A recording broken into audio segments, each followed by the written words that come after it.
chapter Roman 33, in which is related the novel of The Ill-Advised Curiosity in Florence, a rich and famous city of Italy in the province called Tuscany. There lived two gentlemen of wealth and quality, Anselmo and Lothario, such great friends that by way of distinction they were called, by all that knew them, the two friends. They were unmarried, young, of the same age and of the same tastes, which was enough to account for the reciprocal friendship between them. Anselmo, it is true, was somewhat more inclined to seek pleasure and love than Lothario, for whom the pleasures of the chase had more attraction. But on occasion Anselmo would forego his own tastes to yield to those of Lothario, and Lothario would surrender his to fall in with those of Anselmo, and in this way their inclinations kept pace one with the other with a concord so perfect that the best regulated clock could not surpass it.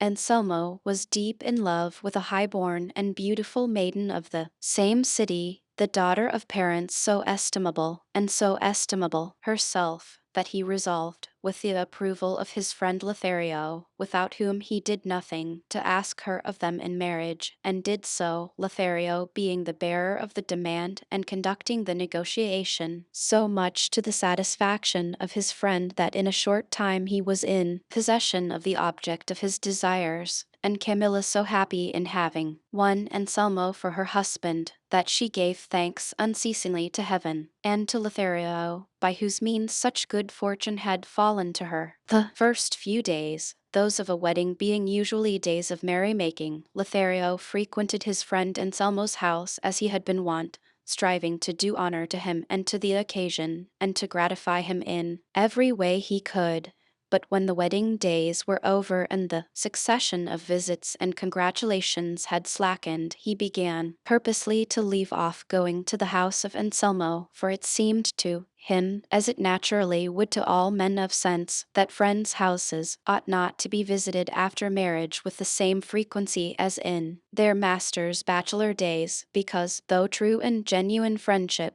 cannot and should not be in any way suspicious, still a married man's honor is a thing of such delicacy that it is held liable to injury from brothers, much more from friends. Anselmo remarked the cessation of Lothario's visits and complained of it to him, saying that if he had known that marriage was to keep him from enjoying his society as he used, he would have never married, and that if by the thorough harmony that subsisted between them while he was a bachelor they had earned such a sweet name as that of the two friends, he should not allow a title so rare and so delightful to be lost through a needless anxiety to act circumspectly, and so he entreated him, if such a phrase was allowable, between them, to be once more master of his house and to come in and go out as formerly, assuring him that his wife Camilla had no other desire or inclination than that which he would wish her to have, and that, knowing how sincerely they loved one another, she was grieved to see such coldness in him. To all this and much more that Anselmo said to Lothario to persuade him to come to his house as he had been in the habit of doing, Lothario replied with so much prudence, sense, and judgment, that Anselmo was satisfied of his friend's good intentions, and it was agreed that on 2 days in the week and on holidays Lothario should come to dine with him. But though this arrangement was made between them, Lothario resolved to observe it no further than he considered to be in accordance with the honor of his friend, whose good name was more to him than his own. He said, and justly, that a married man upon whom heaven had bestowed a beautiful wife should consider as carefully what friends he brought to his house as what female friends his wife associated with, for what cannot be done or arranged in the marketplace, in church, at public festivals, or at stations, opportunities that husbands cannot always deny their wives may be easily managed in the house of the female friend or relative in whom most confidence is reposed. Lothario said, too, that every married man should have some friend who would point out to him any negligence he may be guilty of in his conduct, for it will sometimes happen that, owing to the deep affection the husband bears his wife, either he does not caution her, or, not to vex her, refrains from telling her to do or not to do certain things, doing or avoiding which may be a matter of honor or reproach to him, and errors of this kind he could easily correct if warned by a friend. But where is such a friend to be found as Lothario would have, so judicious, so loyal, and so true? Of a truth I know not. Lothario alone was such a one, for with the utmost care and vigilance he watched over the honor of his friend, and strove to diminish, cut down, and reduce the number of days for going to his house according to their agreement, lest the visits of a young man, wealthy, high-born, and with the attractions he was conscious of possessing at the house of a woman so beautiful as Camilla, should be regarded with suspicion by the inquisitive and malicious eyes of the idle public, for though his integrity and reputation may bridle slanderous tongues, still he was unwilling to hazard either his own good name or that of his friend, and for this reason most of the days agreed upon he devoted to some other business which he pretended was unavoidable, so that a great portion of the day was taken up with complaints on one side and excuses on the other. It happened, however, that on one occasion when the two were strolling together outside the city, Anselmo addressed the following words to Lothario. You mayest suppose, Lothario, my friend, that I am unable to give sufficient thanks for the favors God has rendered me in making me the son of such parents as mine were, and bestowing upon me with no niggard hand what are called the gifts of nature as well as those of fortune, and, above all, for what he has done in giving me you for a friend and Camilla for a wife, two treasures that I value, if not as highly as I ought, at least as highly as I am able. And yet, with all these good things, which are commonly all that men need to enable them to live happily, I am the most discontented and dissatisfied man in the whole world, for I know not how long since I have been harassed and oppressed by a desire so strange and so unusual that I wonder at myself and blame and chide myself when I am alone, and strive to stifle it and hide it from my own thoughts, and with no better success than if I were endeavoring deliberately to publish it to all the world, and as, in short, it must come out. I would confide it to your safekeeping, feeling sure that by this means, and by your readiness as a true friend to afford me relief, I shall soon find myself freed from the distress it causes me, and that your care will give me happiness in the same degree as my own folly has caused me misery. The words of Anselmo struck Lothario with astonishment, unable as he was to conjecture the purport of such a lengthy preamble, and though B strove to imagine what desire it could be that so troubled his friend, his conjectures were all far from the truth, and to relieve the anxiety which this perplexity was causing him, he told him he was doing a flagrant injustice to their great friendship in seeking circuitous methods of confiding to him his most hidden thoughts, for he well knew he may reckon upon his counsel in diverting them, or his help in carrying them into effect. That is the truth, replied Anselmo, and relying upon that I will tell you, friend Lothario, that the desire which harasses me is that of knowing whether my wife Camilla is as good and as perfect as I think her to be, and I cannot satisfy myself of the truth on this point except by testing her in such a way that the trial may prove the purity of her virtue as the fire proves that of gold, because I am persuaded, my friend, that a woman is virtuous only in proportion as she is or is not tempted, and that she alone is strong who does not yield to the promises, gifts, tears, and importunities of earnest lovers. For what thanks does a woman deserve for being good if no one urges her to be bad, and what wonder is it that she is reserved and circumspect to whom no opportunity is given of going wrong, and who knows she has a husband that will take her life the first time he detects her in an impropriety? I do not, therefore, hold her who is virtuous through fear or want of opportunity in the same estimation as her who comes out of temptation and trial with a crown of victory. And so, for these reasons and many others that I could give you to justify and support the opinion I hold, I am desirous that my wife Camilla should pass this crisis and be refined and tested by the fire of finding herself wooed and by one worthy to set his affections upon her.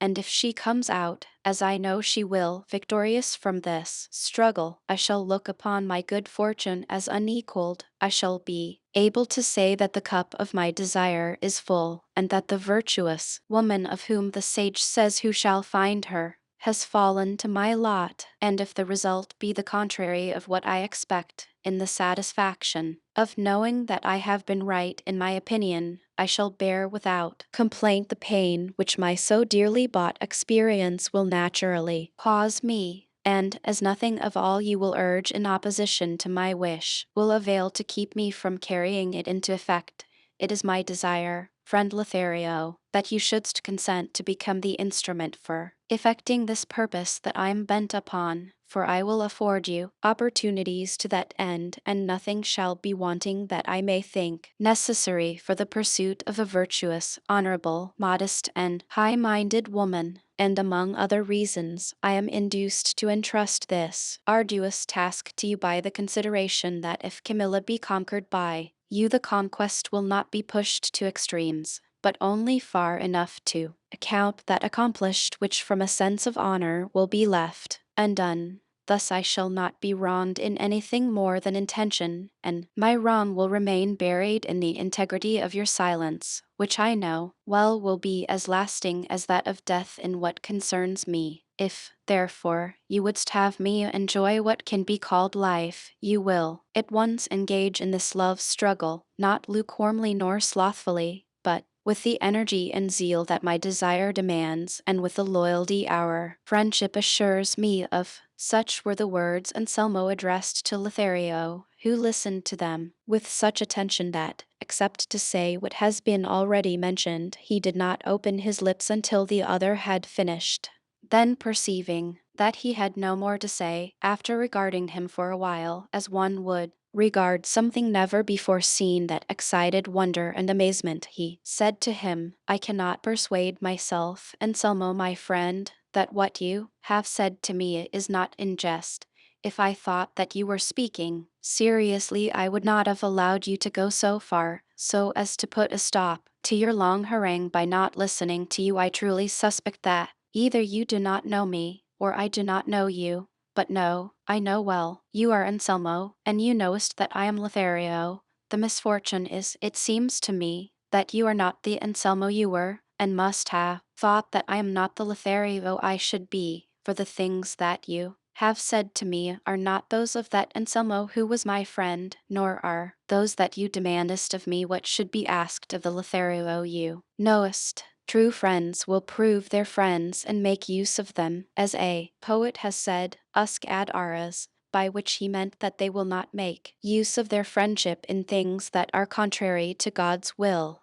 This, then, was a heathen's feeling about friendship. How much more should it be a Christian's, who knows that the divine must not be forfeited for the sake of any human friendship? And if a friend should go so far as to put aside his duty to heaven to fulfill his duty to his friend, it should not be in matters that are trifling or of little moment, but in such as affect the friend's life and honor. Now tell me, Anselmo, in which of these two are you imperiled, that I should hazard myself to gratify you, and do a thing so detestable as that you seekest of me? Neither, forsooth. On the contrary, you do ask of me, so far as I understand, to strive and labor to rob you of honor and life, and to rob myself of them at the same time, for if I take away your honor, it is plain I take away your life, as a man without honor is worse than dead. And being the instrument, as you will have it so, of so much wrong to you, shall not I, too, be left without honor, and consequently without life? Listen to me, Anselmo my friend, and be not impatient to answer me, until I have said what occurs to me touching the object of your desire, for there will be time enough left for you to reply, and for me to hear.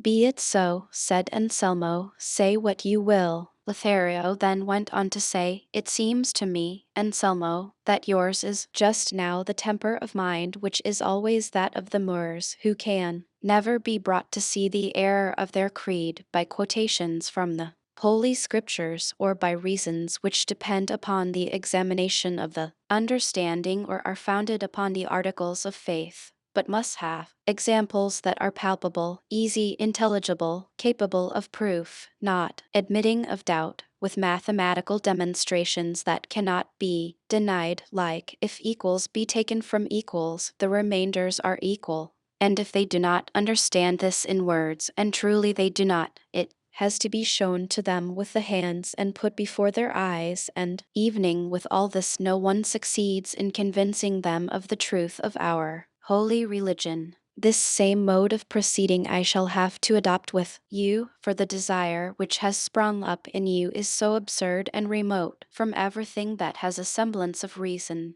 that I feel it would be a waste of time to employ it in reasoning with your simplicity, for at present I will call it by no other name, and I am even tempted to leave you in your folly as a punishment for your pernicious desire, but the friendship I bear you, which will not allow me to desert you in such manifest danger of destruction, keeps me from dealing so harshly by you. And that you mayst clearly see this, say, Anselmo, have you not told me that I must force my suit upon a modest woman, decoy one that is virtuous, make overtures to one that is pure-minded, pay court to one that is prudent? Yes, you have told me so. Then, if you knowest that you have a wife, modest, virtuous, pure-minded, and prudent, what is it that you seekest? And if you believest that she will come forth victorious from all my attacks, as doubtless she would, what higher titles than those she possesses now do you think you can upon her? Then, or in what will she be better than she is now? Either you do not hold her to be what you sayest,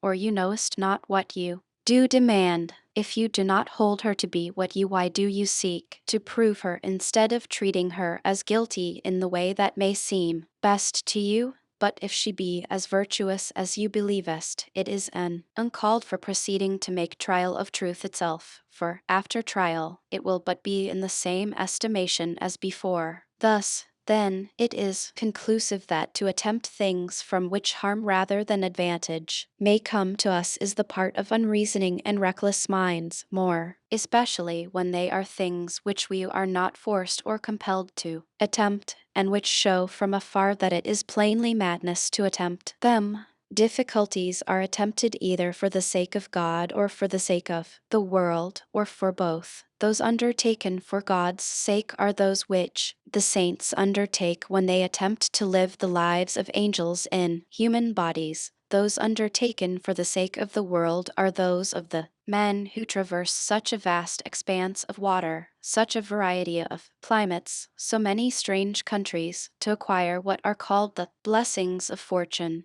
And those undertaken for the sake of God and the world together are those of brave soldiers, who no sooner do they see in the enemy's wall a breach as wide as a cannon ball could make, than, casting aside all fear, without hesitating or heeding the manifest peril that threatens them, borne onward by the desire of defending their faith, their country, and their king, they fling themselves dauntlessly into the amid of the thousand opposing deaths that await them. Such are the things that men are wont to attempt, and there is honor, glory, gain, in attempting them, however full of difficulty and peril they may be. But that which you sayest it is your wish to attempt and carry out will not win you the glory of God nor the blessings of fortune nor fame among men. For evening if the issue he as you wouldst have it, you will be no happier, richer, or more honored than you are this moment, and if it be otherwise you will be reduced to misery greater than can be imagined, for then it will avail you nothing to reflect that no one is aware of the misfortune that has befallen you. It will suffice to torture and crush you that you knowest it thyself.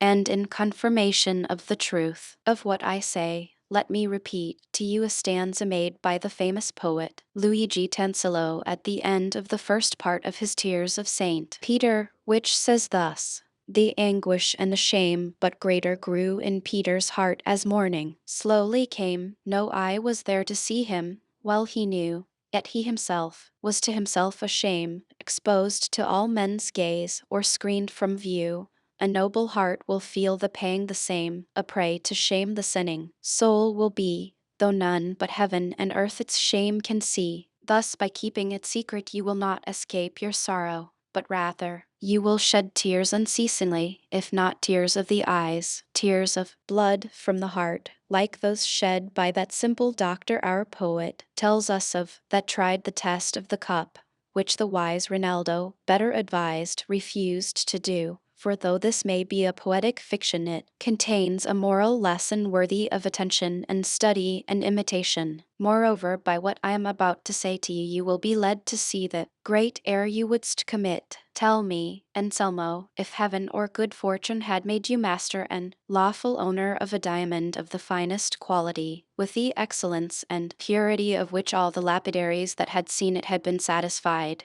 saying with one voice and common consent that in purity, quality, and fineness, it was all that a stone of the kind could possibly be, you, thyself too being of the same belief, as knowing nothing to the contrary, would it be reasonable in you to desire to take that diamond and place it between an anvil and a hammer, and by mere force of blows and strength of arm try if it were as hard and as fine as they said? And if you didst, and if the stone should resist so silly a test, that would add nothing to its value or reputation, and if it were broken, as it may be, would not all be lost? Undoubtedly it would, leaving its owner to be rated as a fool in the opinion of all. Consider, then, Anselmo my friend, that Camilla is a diamond of the finest quality as well in your estimation as in that of others, and that it is contrary to reason to expose her to the risk of being broken, for if she remains intact she cannot rise to a higher value than she now possesses, and if she give way and be unable to resist, bethink you now how you will be deprived of her, and with what good reason you will complain of thyself for having been the cause of her ruin and yours own. Remember there is no jewel in the world so precious as a chaste and virtuous woman, and that the whole honor of women consists in reputation, and since your wife's is of that high excellence that you knowest, therefore shouldst you seek to call that truth in question? Remember, my friend, that woman is an imperfect animal, and that impediments are not to be placed in her way to make her trip and fall, but that they should be removed, and her path left clear of all obstacles, so that without hindrance she may run her course freely, to attain the desired perfection, which consists in being virtuous. Naturalists tell us that the ermine is a little animal which has a fur of purest white, and that when the hunters wish to take it, they make use of this artifice. Having ascertained the places which it frequents and passes, they stop the way to them with mud, and then rousing it,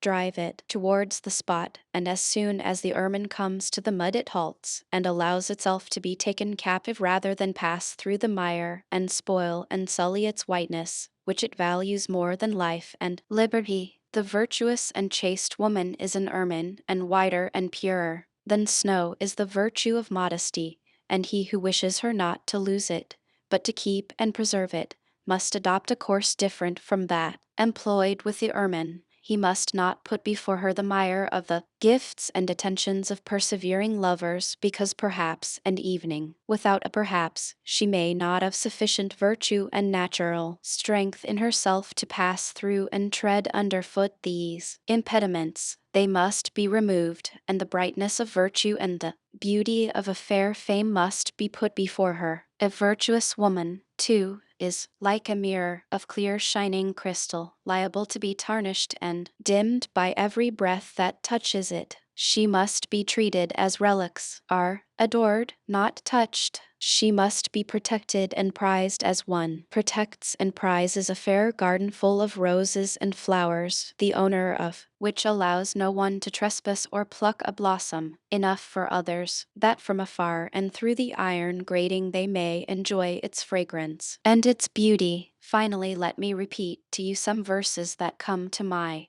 mind. I heard them in a modern comedy, and it seems to me they bear upon the point we are discussing. A prudent old man was giving advice to another, the father of a young girl, to lock her up, watch over her, and keep her in seclusion, and among other arguments he used these: Woman is a thing of glass, but her brittleness it is best not too curiously to test. Who knows what may come to pass? Breaking is an easy matter, and it's folly to expose what you cannot mend to blows, what you can't make whole to shatter. This, then, all may hold as true, and the reasons plain to see. For if Dannies there be, there are golden showers too. All that I have said to you so far, Anselmo, has had reference to what concerns you. Now it is right that I should say something of what regards myself, and if I be prolix, pardon me, for the labyrinth into which you have entered and from which you wouldst have me extricate. You makes it necessary. You do reckon me your friend, and you wouldst rob me of honor, a thing wholly inconsistent with friendship.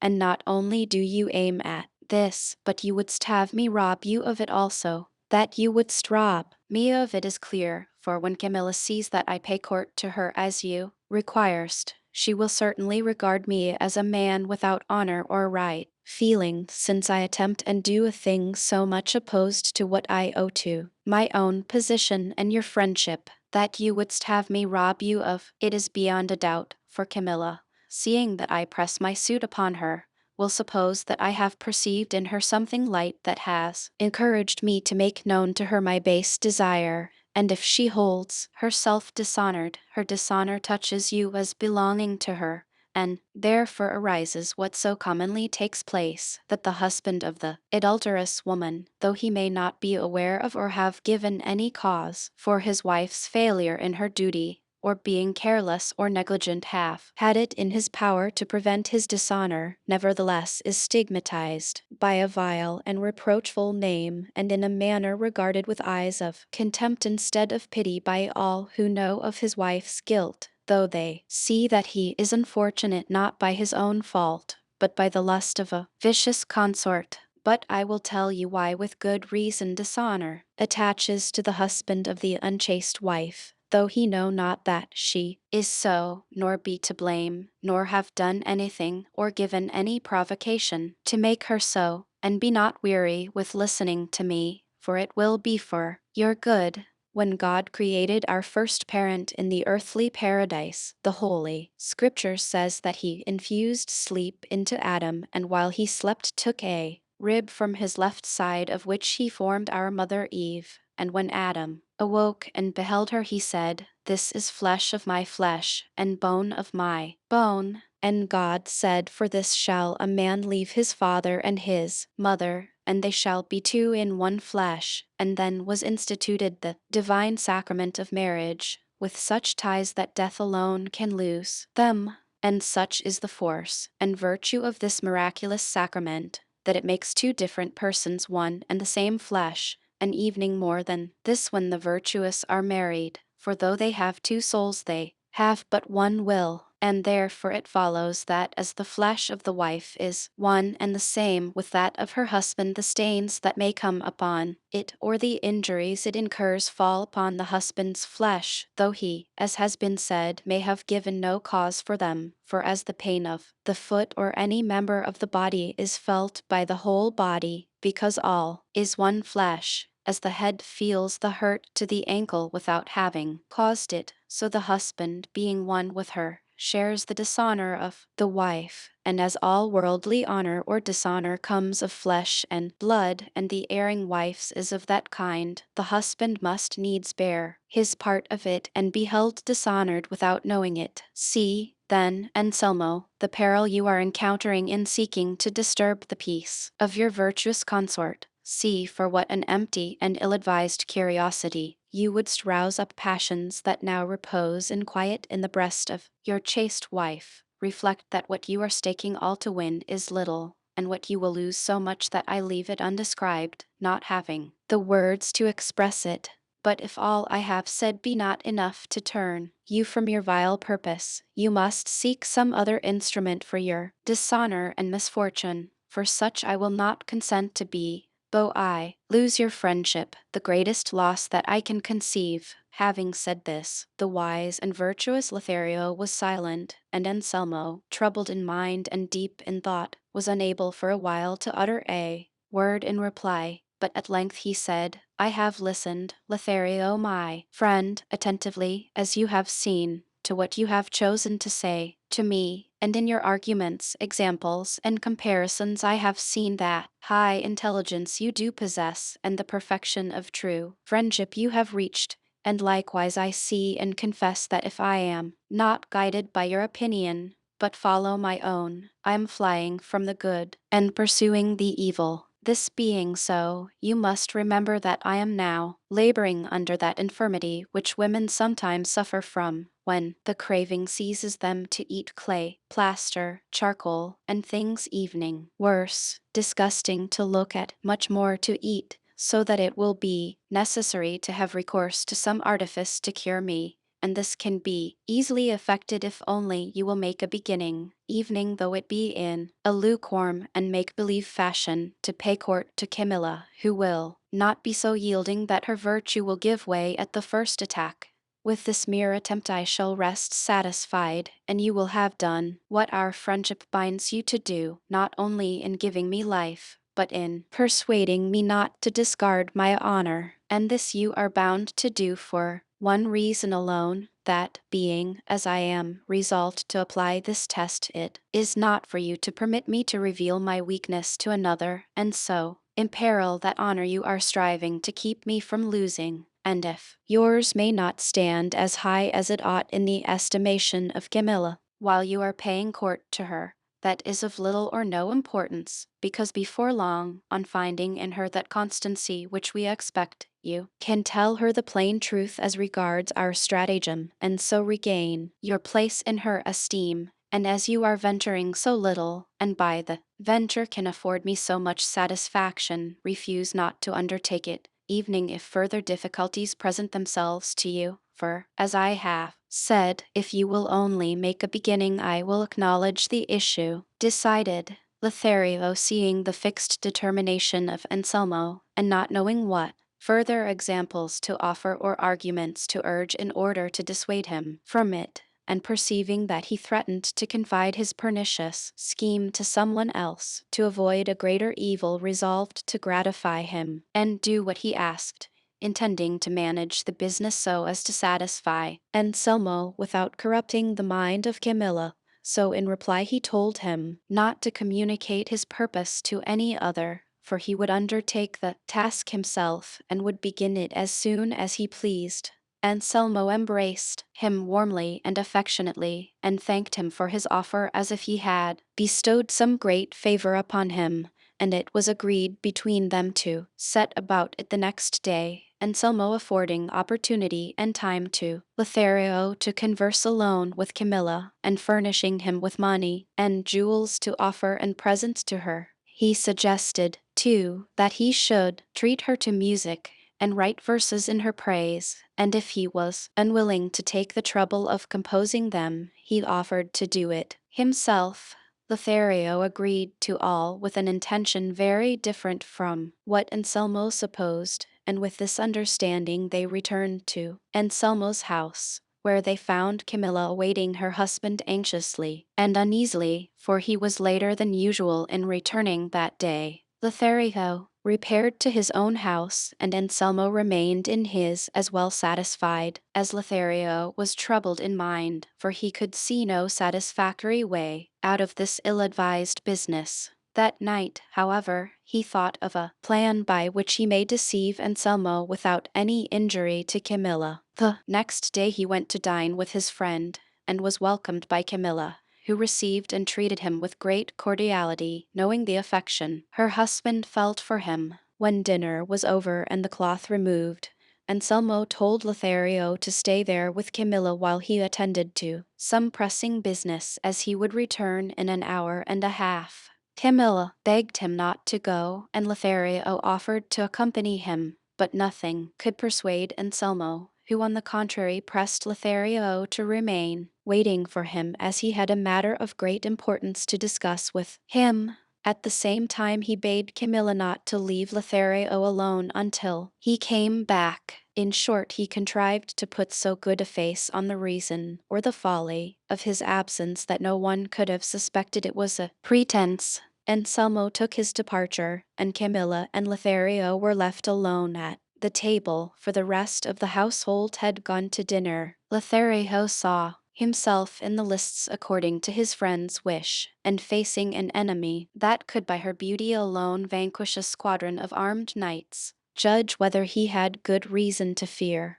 But what he did was to lean his elbow on the arm of the chair and his cheek upon his hand, and asking Camilla's pardon for his ill manners, he said he wished to take a little sleep until Anselmo returned. Camilla in reply said he could repose more at his ease in the reception room than in his chair, and begged of him to go in and sleep there. But Lothario declined, and there he remained, asleep until the return of Anselmo, who, finding Camilla in her own room, and Lothario asleep, imagined that he had stayed away so long as to have afforded them time enough for conversation and evening for sleep, and was all impatience until Lothario should wake up, that he may go out with him and question him as to his success. Everything fell out as he wished. Lothario awoke, and the two at once left the house, and Anselmo asked what he was anxious to know, and Lothario in answer told him that he had not thought it advisable to declare himself entirely the first time,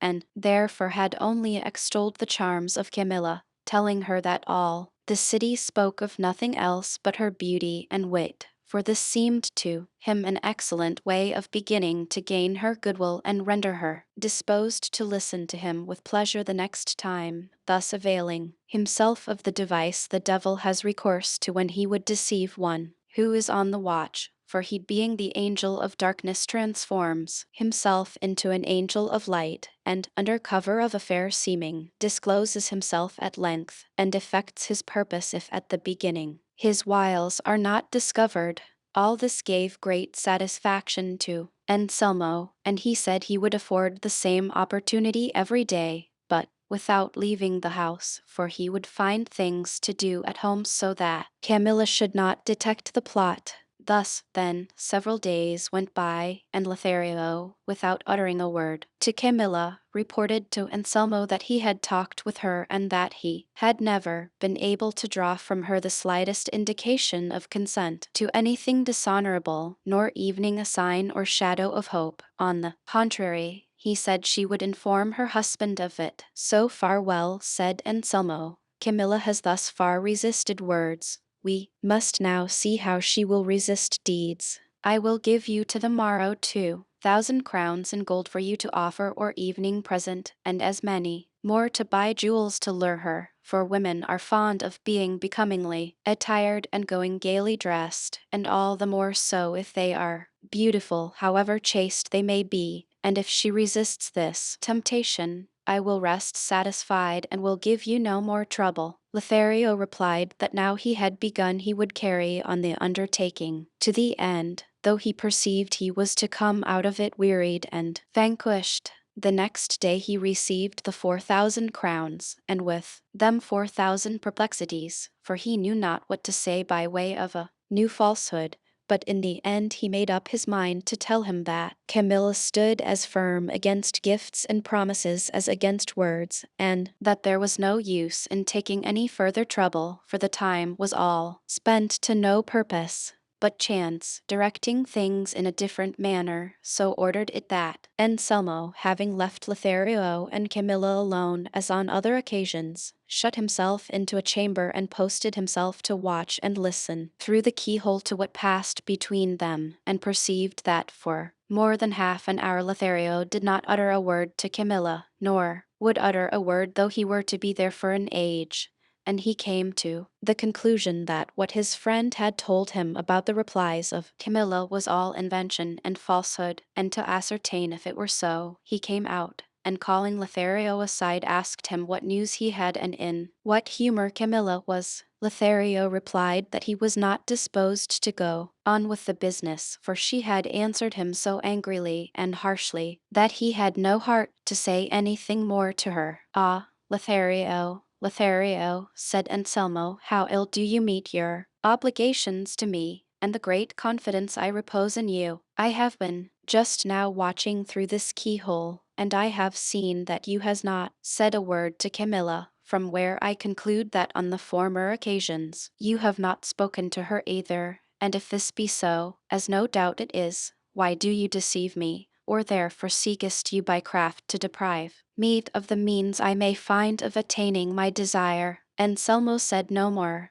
but he had said enough to cover Lothario with shame and confusion, and he, feeling as it were his honor touched by having been detected in a lie, swore to Anselmo that he would from that moment devote himself to satisfying him without any deception, as he would see, if he had the curiosity to watch, though he need not take the trouble, for the pains he would take to satisfy him would remove all suspicions from his mind. Anselmo believed him, and to afford him an opportunity more free and less liable to surprise, he resolved to absent himself from his house for 8 days, betaking himself to that of a friend of his who lived in a village not far from the city, and, the better to account for his departure to Camilla, he so arranged it that the friend should send him a very pressing invitation. Unhappy, short-sighted Anselmo, what are you doing? What are you plotting? What are you devising? Bethink you are working against thyself, plotting yours own dishonor, devising yours own ruin. Your wife, Camilla, is virtuous. You do possess her in peace and quietness. No one assails your happiness. Her thoughts wander not beyond the walls of your house. You are her heaven on earth,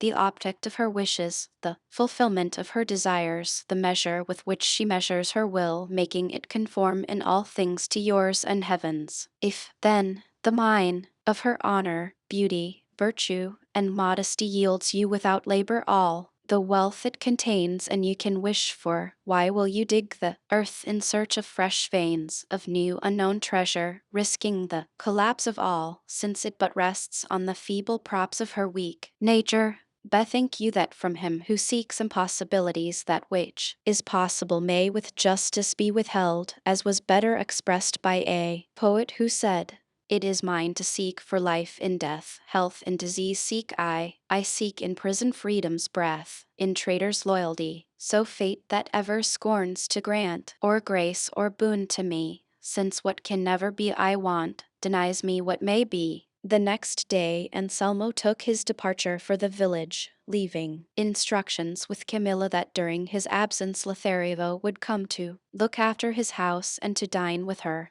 and that she was to treat him as she would himself. Camilla was distressed as a discreet and right-minded woman would be at the orders her husband left her, and bade him remember that it was not becoming that any one should occupy his seat at the table during his absence, and if he acted thus from not feeling confidence that she would be able to manage his house, let him try her this time, and he would find by experience that she was equal to greater responsibilities. Anselmo replied that it was his pleasure to have it so, and that she had only to submit and obey. Camilla said she would do so, though against her will. Anselmo went, and the next day Lothario came to his house, where he was received by Camilla with a friendly and modest welcome. But she never suffered Lothario to see her alone, for she was always attended by her men and women servants, especially by a handmaid of hers, Leonela by name, to whom she was much attached, for they had been brought up together from childhood in her father's house, and whom she had kept with her after her marriage with Anselmo. The first 3 days Lothario did not speak to her, though he may have done so when they removed the cloth and the servants retired to dine hastily, for such were Camilla's orders. No more. Leonela had directions to dine earlier than Camilla and never to leave her side. She, however, having her thoughts fixed upon other things more to her taste, and wanting that time and opportunity for her own pleasures, did not always obey her mistress's commands, but on the contrary left them alone, as if they had ordered her to do so. But the modest bearing of Camilla, the calmness of her countenance, the composure of her aspect were enough to bridle the tongue of Lothario. But the influence which the many virtues of Camilla exerted in imposing silence on Lothario's tongue proved mischievous for both of them, for if his tongue was silent his thoughts were busy and could dwell at leisure upon the perfections of Camilla's goodness and beauty one by one, charms enough to warm with love a marble statue, not to say a heart of flesh.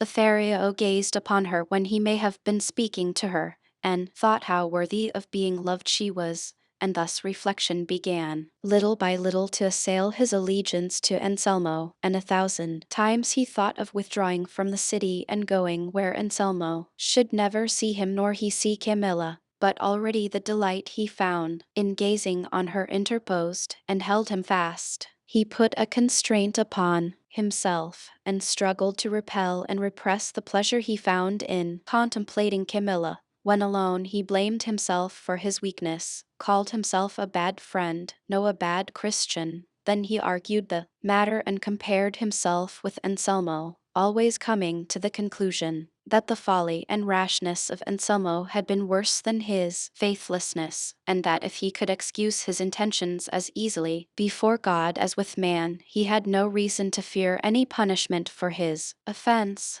In short, the beauty and goodness of Camilla, joined with the opportunity which the blind husband had placed in his hands, overthrew the loyalty of Lothario, and giving heed to nothing save the object towards which his inclinations led him, after Anselmo had been 3 days absent, during which he had been carrying on a continual struggle with his passion, he began to make love to Camilla with so much vehemence and warmth of language that she was overwhelmed with amazement and could only rise from her place and retire to her room without answering him a word.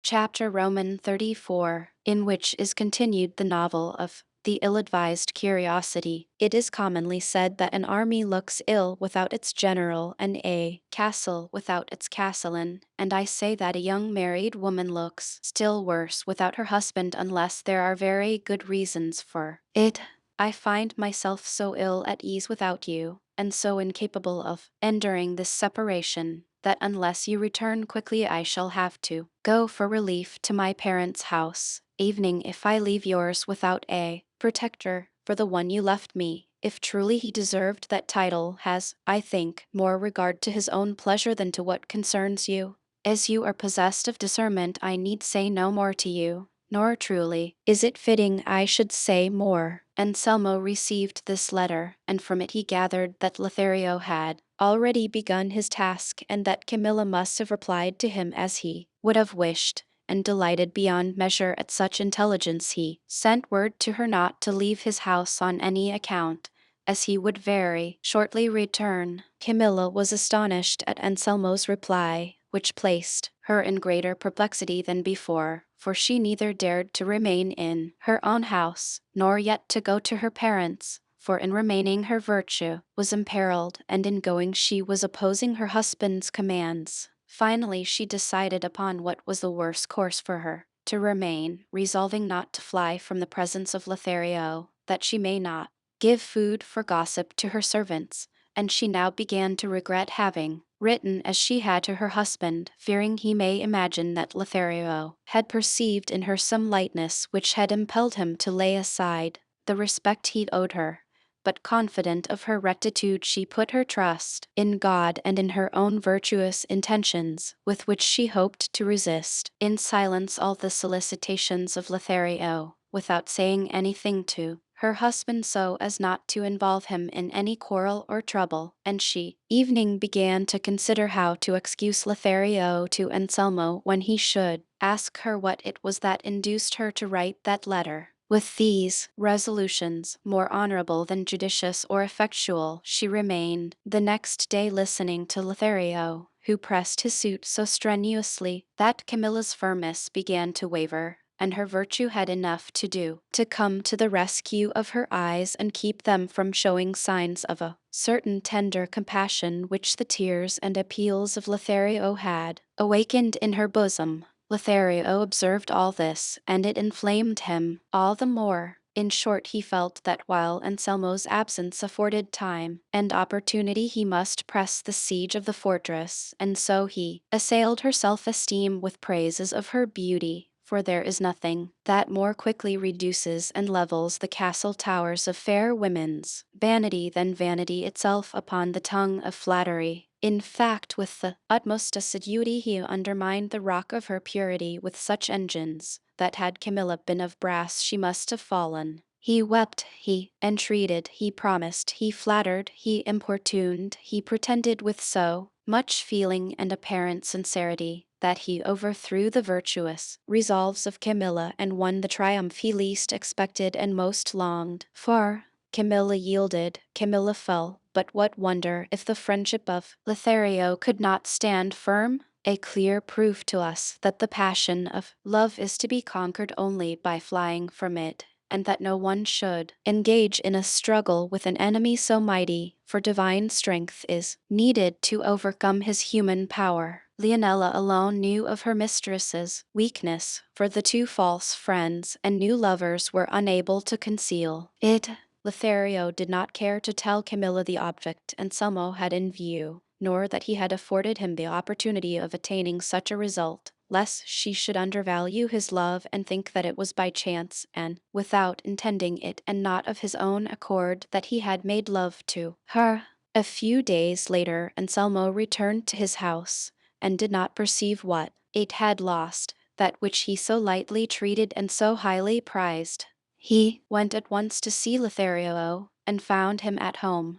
They embraced each other, and Anselmo asked for the tidings of his life or his death. "The tidings I have to give you, Anselmo my friend," said Lothario, "are that you do possess a wife that is worthy to be the pattern and crown of all good wives. The words that I have addressed to her were borne away on the wind, my promises have been despised, my presents have been refused, such feigned tears as I shed have been turned into open ridicule. In short, as Camilla is the essence of all beauty, so is she the treasure house where purity dwells, and gentleness and modesty abide, with all the virtues that can confer praise, honor, and happiness upon a woman. Take back your money, my friend, here it is, and I have had no need to touch it, for the chastity of Camilla yields not to things so base as gifts or promises. Be content, Anselmo, and refrain from making further proof. And as you have passed dryshod through the sea of those doubts and suspicions that are and may be entertained of women, seek not to plunge again into the deep ocean of new embarrassments, or with another pilot make trial of the goodness and strength of the bark that heaven has granted you for your passage across the sea of this world.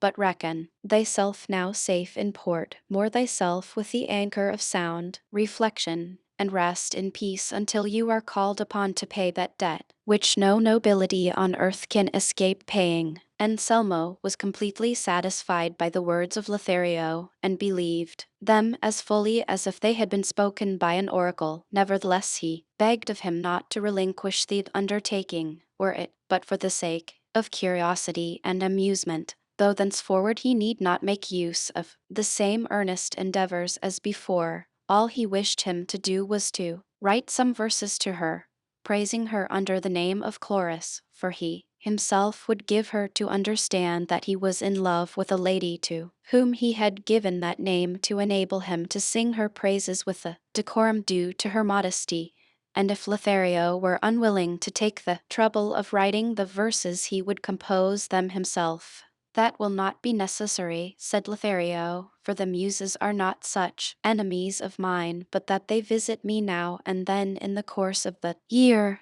Do you tell Camilla what you have proposed about a pretended amour of mine. As for the verses, we'll make them, and if not as good as the subject deserves, they shall be at least the best I can produce." An agreement to this effect was made between the friends, the ill-advised one and the treacherous, and Anselmo returning to his house asked Camilla the question she already wondered he had not asked before, what it was that had caused her to write the letter she had sent him. Camilla replied that it had seemed to her that Lothario looked at her somewhat more freely than when he had been at home, but that now she was undeceived and believed it to have been only her own imagination, for Lothario now avoided seeing her or being alone with her, and Selmo told her she may be quite easy on the score of that suspicion, for he knew that Lothario was in love with a damsel of rank in the city whom he celebrated under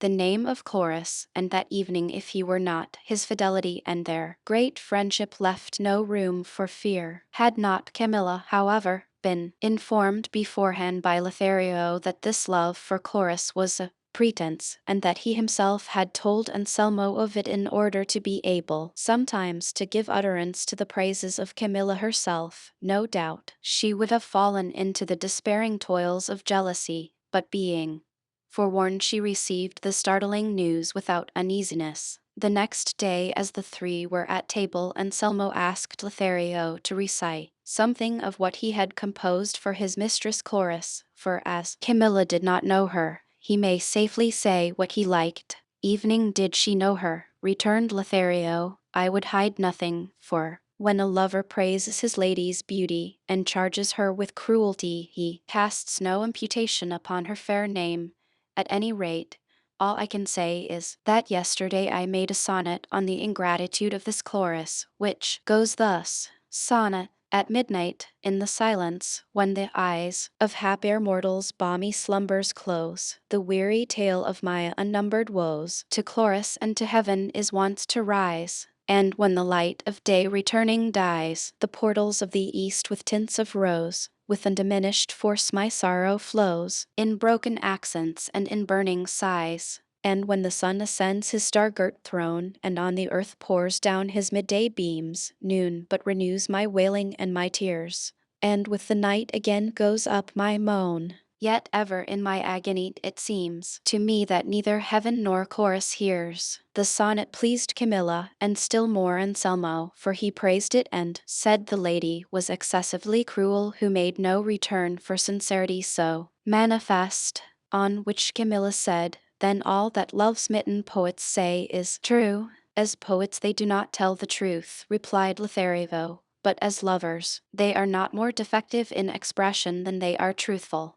There is no doubt of that, observed Anselmo, anxious to support and uphold Lothario's ideas with Camilla, who was as regardless of his design as she was deep in love with Lothario, and so taking delight in anything that was his, and knowing that his thoughts and writings had her for their object, and that she herself was the real Chloris. She asked him to repeat some other sonnet or verses if he recollected any. I do, replied Lothario, but I do not think it as good as the first one, or, more correctly speaking, less bad, but you can easily judge, for it is this sonnet. I know that I am doomed. Death is to me as certain as that you, ungrateful fair, dead at your feet shouldst see me lying, before my heart repented of its love for you. If buried in oblivion I should be, bereft of life, fame, favor, evening there, it would be found that I your image bear, deep graven in my breast for all to see. This like some holy relic do I prize, to save me from the fate my truth entails, truth that to your hard heart its vigor owes. Alas for him that under lowering skies, in peril or a trackless ocean sails,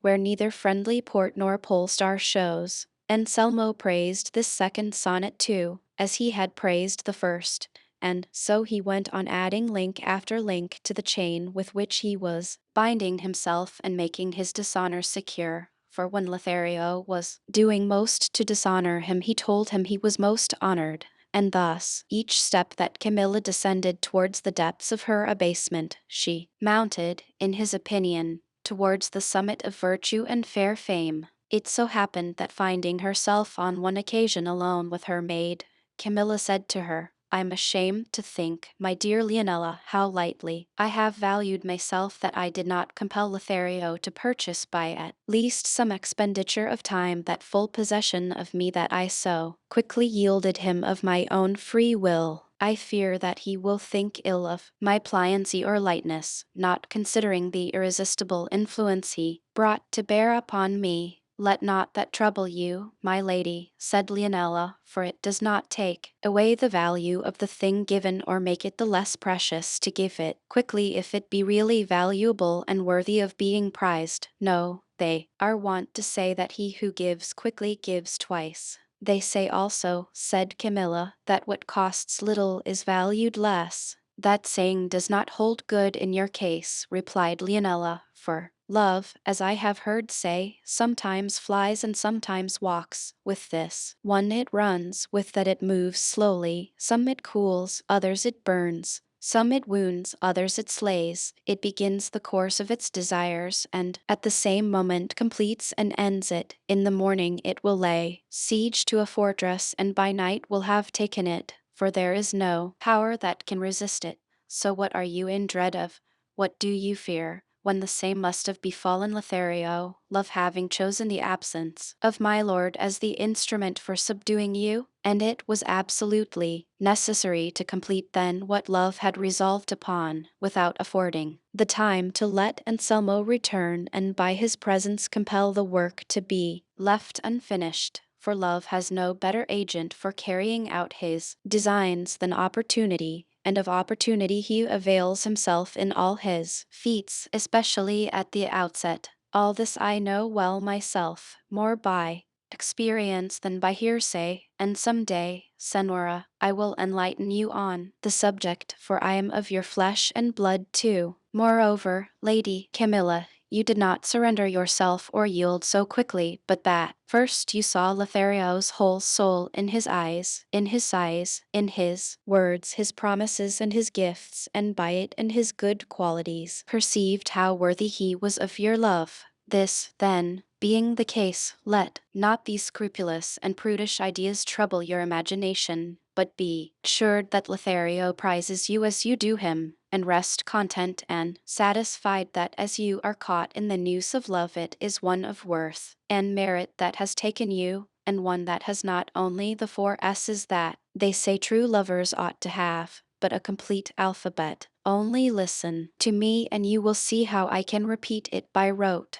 He is to my eyes and thinking, amiable, brave, courteous, distinguished, elegant, fond, gay, honorable, illustrious, loyal, manly, noble, open, polite, quick-witted, rich, and the S's according to the saying, and then tender, voracious. X does not suit him, for it is a rough letter. Y has been given already, and Z zealous for your honor. Camilla laughed at her maid's alphabet, and perceived her to be more experienced in love affairs than she said, which she admitted, confessing to Camilla that she had love passages with a young man of good birth of the same city. Camilla was uneasy at this, dreading lest it may prove the means of endangering her honor, and asked whether her intrigue had been beyond words, and she with little shame and much effrontery said it had. For certain it is that ladies' imprudences make servants shameless, who, when they see their mistresses make a false step,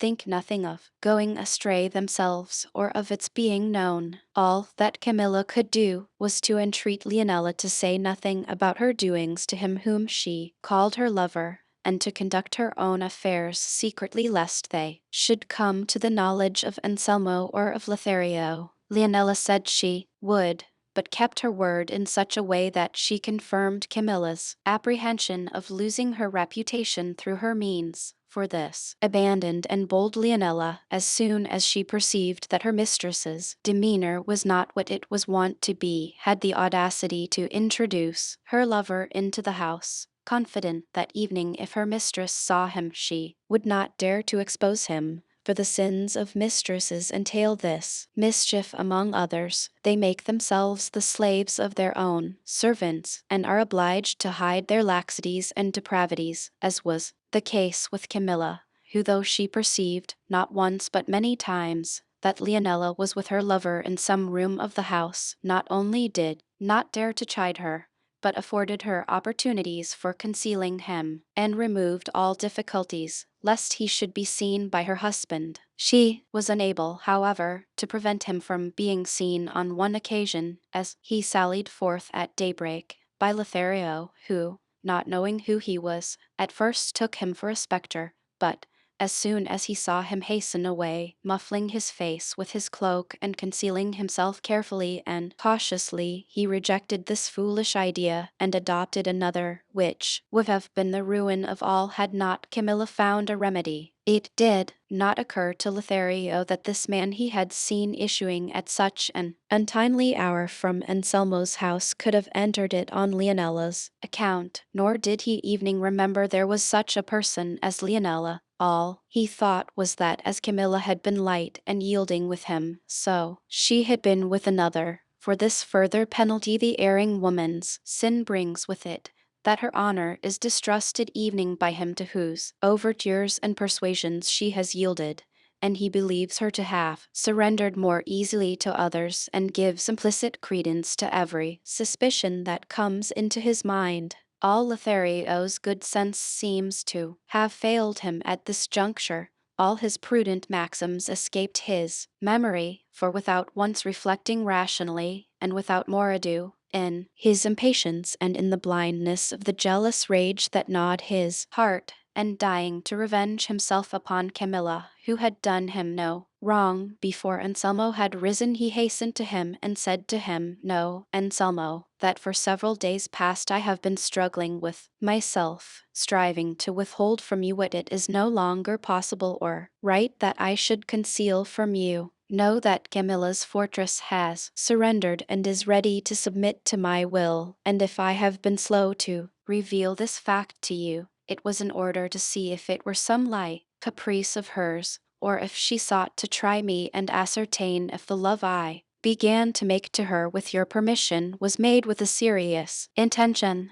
I thought, too, that she, if she were what she ought to be, and what we both believed her, would have before this given you information of my addresses. But seeing that she delays, I believe the truth of the promise she has given me that the next time you are absent from the house she will grant me an interview in the closet where your jewels are kept, and it was true that Camilla used to meet him there. But I do not wish you to rush precipitately to take vengeance, for the sin is as yet only committed in intention, and Camilla's may change perhaps between this and the appointed time, and repentance spring up in its place. Hitherto you have always followed my advice wholly or in part. Follow and observe this that I will give you now, so that, without mistake and with mature deliberation, you mayest satisfy thyself as to what may seem the best course. Pretend to absent thyself for 2 or 3 days as you have been wont to do on other occasions, and contrive to hide thyself in the closet, for the tapestries and other things there afford great facilities for your concealment, and then you will see with yours own eyes and I with mine what Camilla's purpose may be, and if it be a guilty one, which may be feared rather than expected, with silence, prudence, and discretion you can thyself become the instrument of punishment for the wrong done you. Anselmo was amazed, overwhelmed, and astounded at the words of Lothario, which came upon him at a time when he least expected to hear them, for he now looked upon Camilla as having triumphed over the pretended attacks of Lothario, and was beginning to enjoy the glory of her victory. He remained silent for a considerable time, looking on the ground with fixed gaze, and at length said, "You have behaved, Lothario, as I expected of your friendship. I will follow your advice in everything. Do as you will, and keep this secret as you ceased it should be kept in circumstances so unlooked for." Lothario gave him his word, but after leaving him he repented altogether of what he had said to him, perceiving how foolishly he had acted, as he may have revenged himself upon Camilla in some less cruel and degrading way. He cursed his want of sense, condemned his hasty resolution, and knew not what course to take to undo the mischief or find some ready escape from it. At last he decided upon revealing all to Camilla, and, as there was no want of opportunity for doing so, he found her alone the same day. But she, as soon as she had the chance of speaking to him, said, "Lothario, my friend, I must tell you I have a sorrow in my heart, which fills it so that it seems ready to burst, and it will be a wonder if it does not. for the audacity of Leonela has now reached such a pitch that every night she conceals a gallant of hers in this house and remains with him till morning, at the expense of my reputation, inasmuch as it is open to any one to question it who may see him quitting my house at such unseasonable hours. But what distresses me is that I cannot punish or chide her, for her privity to our intrigue bridles my mouth and keeps me silent about hers, while I am dreading that some catastrophe will come of it. As Camilla said this, Lothario at first imagined it was some device to delude him into the idea that the man he had seen going out was Leonella's lover and not hers. But when he saw how she wept and suffered and begged him to help her, he became convinced of the truth, and the conviction completed his confusion and remorse. However, he told Camilla not to distress herself, as he would take measures to put a stop to the insolence of Leonela. At the same time he told her what, driven by the fierce rage of jealousy, he had said to Anselmo, and how he had arranged to hide himself in the closet that he may there see plainly how little she preserved her fidelity to him, and he entreated her pardon for this madness, and her advice as to how to repair it, and escape safely from the intricate labyrinth in which his imprudence had involved him. Camilla was struck with alarm at hearing what Lothario said, and with much anger and great good sense she reproved him and rebuked his base design and the foolish and mischievous resolution he had made. But as woman has by nature a nimbler wit than man for good and for evil, though it is apt to fail when she sets herself deliberately to reason, Camilla on the spur of the moment thought of a way to remedy what was to all appearance irremediable, and told Lothario to contrive that the next day Anselmo should conceal himself in the place he mentioned, for she hoped from his concealment to obtain the means of their enjoying themselves for the future without any apprehension, and without revealing her purpose to him entirely. She charged him to be careful, as soon as Anselmo was concealed, to come to her when Leonela should call him, and to all she said to him to answer as he would have answered had he not known that Anselmo was listening. Lothario pressed her to explain her intention fully, so that he may with more certainty and precaution take care to do what he saw to be needful. I tell you, said Camilla, there is nothing to take care of except to answer me what I shall ask you, for she did not wish to explain to him beforehand what she meant to do, fearing lest he should be unwilling to follow out an idea which seemed to her such a good one, and should try or devise some other less practicable plan. Lothario then retired, and the next day Anselmo, under pretence of going to his friend's country house, took his departure, and then returned to conceal himself, which he was able to do easily, as Camilla and Leonela took care to give him the opportunity, and so he placed himself in hiding, in the state of agitation that it may be imagined he would feel who expected to see the vitals of his honor laid bare before his eyes, and found himself on the point of losing the supreme blessing he thought he possessed in his beloved Camilla. Having made sure of Anselmo's being in his hiding place, Camilla and Leonela entered the closet, and the instant she set foot within it Camilla said, with a deep sigh, "Ah, dear Leonela, would it not be better, before I do what I am unwilling you should know, lest you should seek to prevent it, that you should take Anselmo's dagger, that I have asked of you, and with it pierce this vile heart of mine? But no, there is no reason why I should suffer the punishment of another's fault. I will first know what it is that the bold licentious eyes of Lothario have seen in me that could have encouraged him to reveal to me a design so base as that which he has disclosed regardless of his friend and of my honor. Go to the window, Leonela, and call him, for no doubt he is in the street waiting to carry out his vile project, but mine, cruel it may be, but honorable, shall be carried out first." "Ah, Senora," said the crafty Leonela, who knew her part, "what is it you want to do with this dagger? Can it be that you mean to take your own life, or Lothario's? For whichever you mean to do, it will lead to the loss of your reputation and good name." It is better to dissemble your wrong and not give this wicked man the chance of entering the house now and finding us alone. Consider, Senora, we are weak women and he is a man and determined, and as he comes with such a base purpose, blind and urged by passion, perhaps before you can put yours into execution he may do what will be worse for you than taking your life. Ill betide my master Anselmo for giving such authority in his house to this shameless fellow.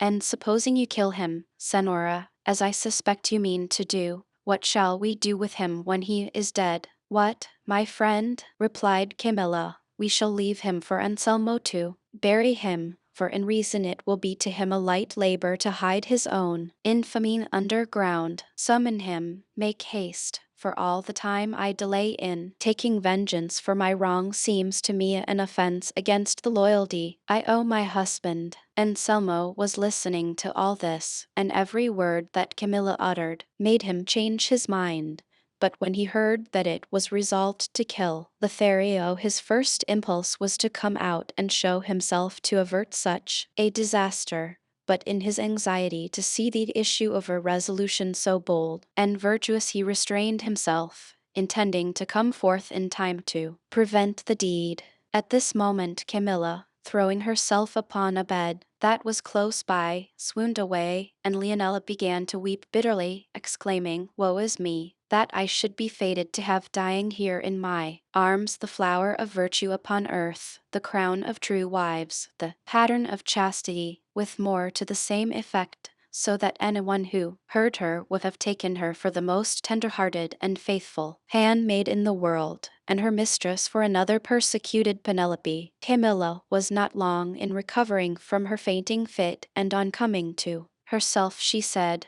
"Why do you not go, Leonela, to call here that friend, the falsest to his friend the sun ever shone upon or night? Concealed, away, run, haste, speed, lest the fire of my wrath burn itself out with delay, and the righteous vengeance that I hope for melt away in menaces and maledictions." "I am just going to call him, Senora," said Leonela, "but you must first give me that dagger, lest while I am gone you should by means of it give cause to all who love you to weep all their lives." "Go in peace, dear Leonela, I will not do so," said Camilla, "for rash and foolish as I may be, to your mind, in defending my honor, I am not going to be so much so as that Lucretia who they say killed herself, without having done anything wrong, and without having first killed him, on whom the guilt of her misfortune lay. I shall die, if I am to die, but it must be after full vengeance upon him who has brought me here to weep over audacity that no fault of mine gave birth to." Leonela required much pressing before she would go to summon Lothario, but at last she went,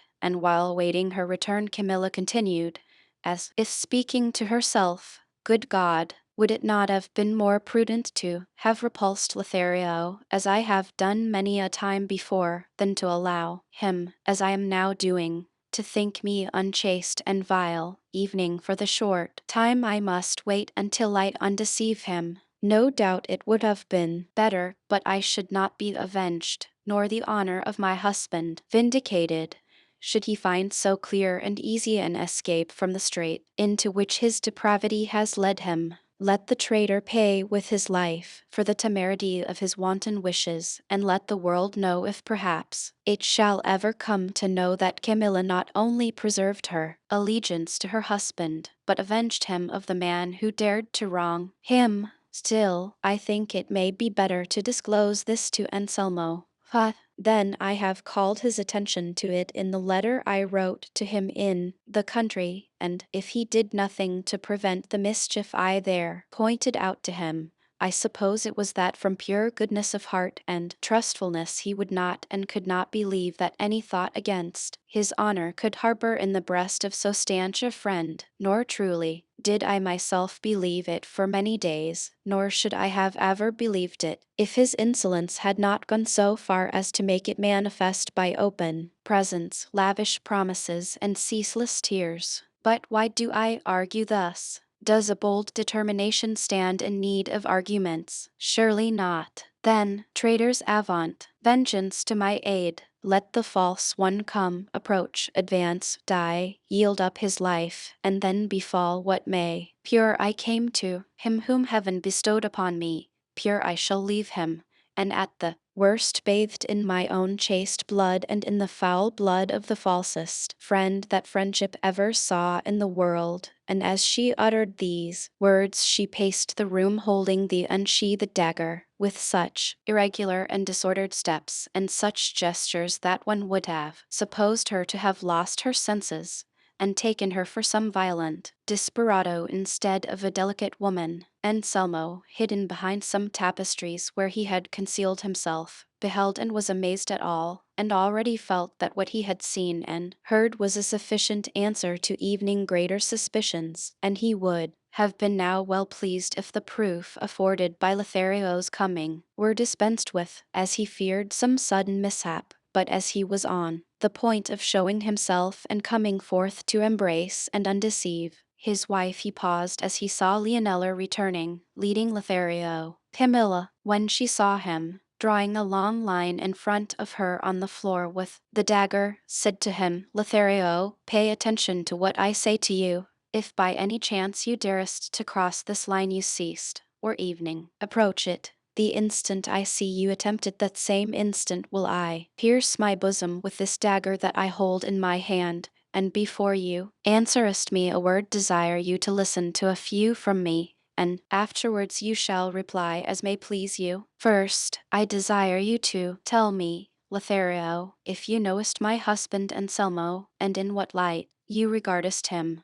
and secondly I desire to know if you knowest me too. Answer me this, without embarrassment or reflecting deeply. What you will answer, for they are no riddles I put to you." Lothario was not so dull but that from the first moment when Camilla directed him to make Anselmo hide himself he understood what she intended to do, and therefore he fell in with her idea so readily and promptly that between them they made the imposture look more true than truth. So he answered her thus: "I did not think, fair Camilla, that you were calling me to ask questions so remote from the object with which I come. But if it is to defer the promised reward, you are doing so. You mightst have put it off still longer, for the longing for happiness gives the more distress the nearer comes the hope of gaining it. But lest you shouldst say that I do not answer your questions, I say that I know your husband Anselmo, and that we have known each other from our earliest years.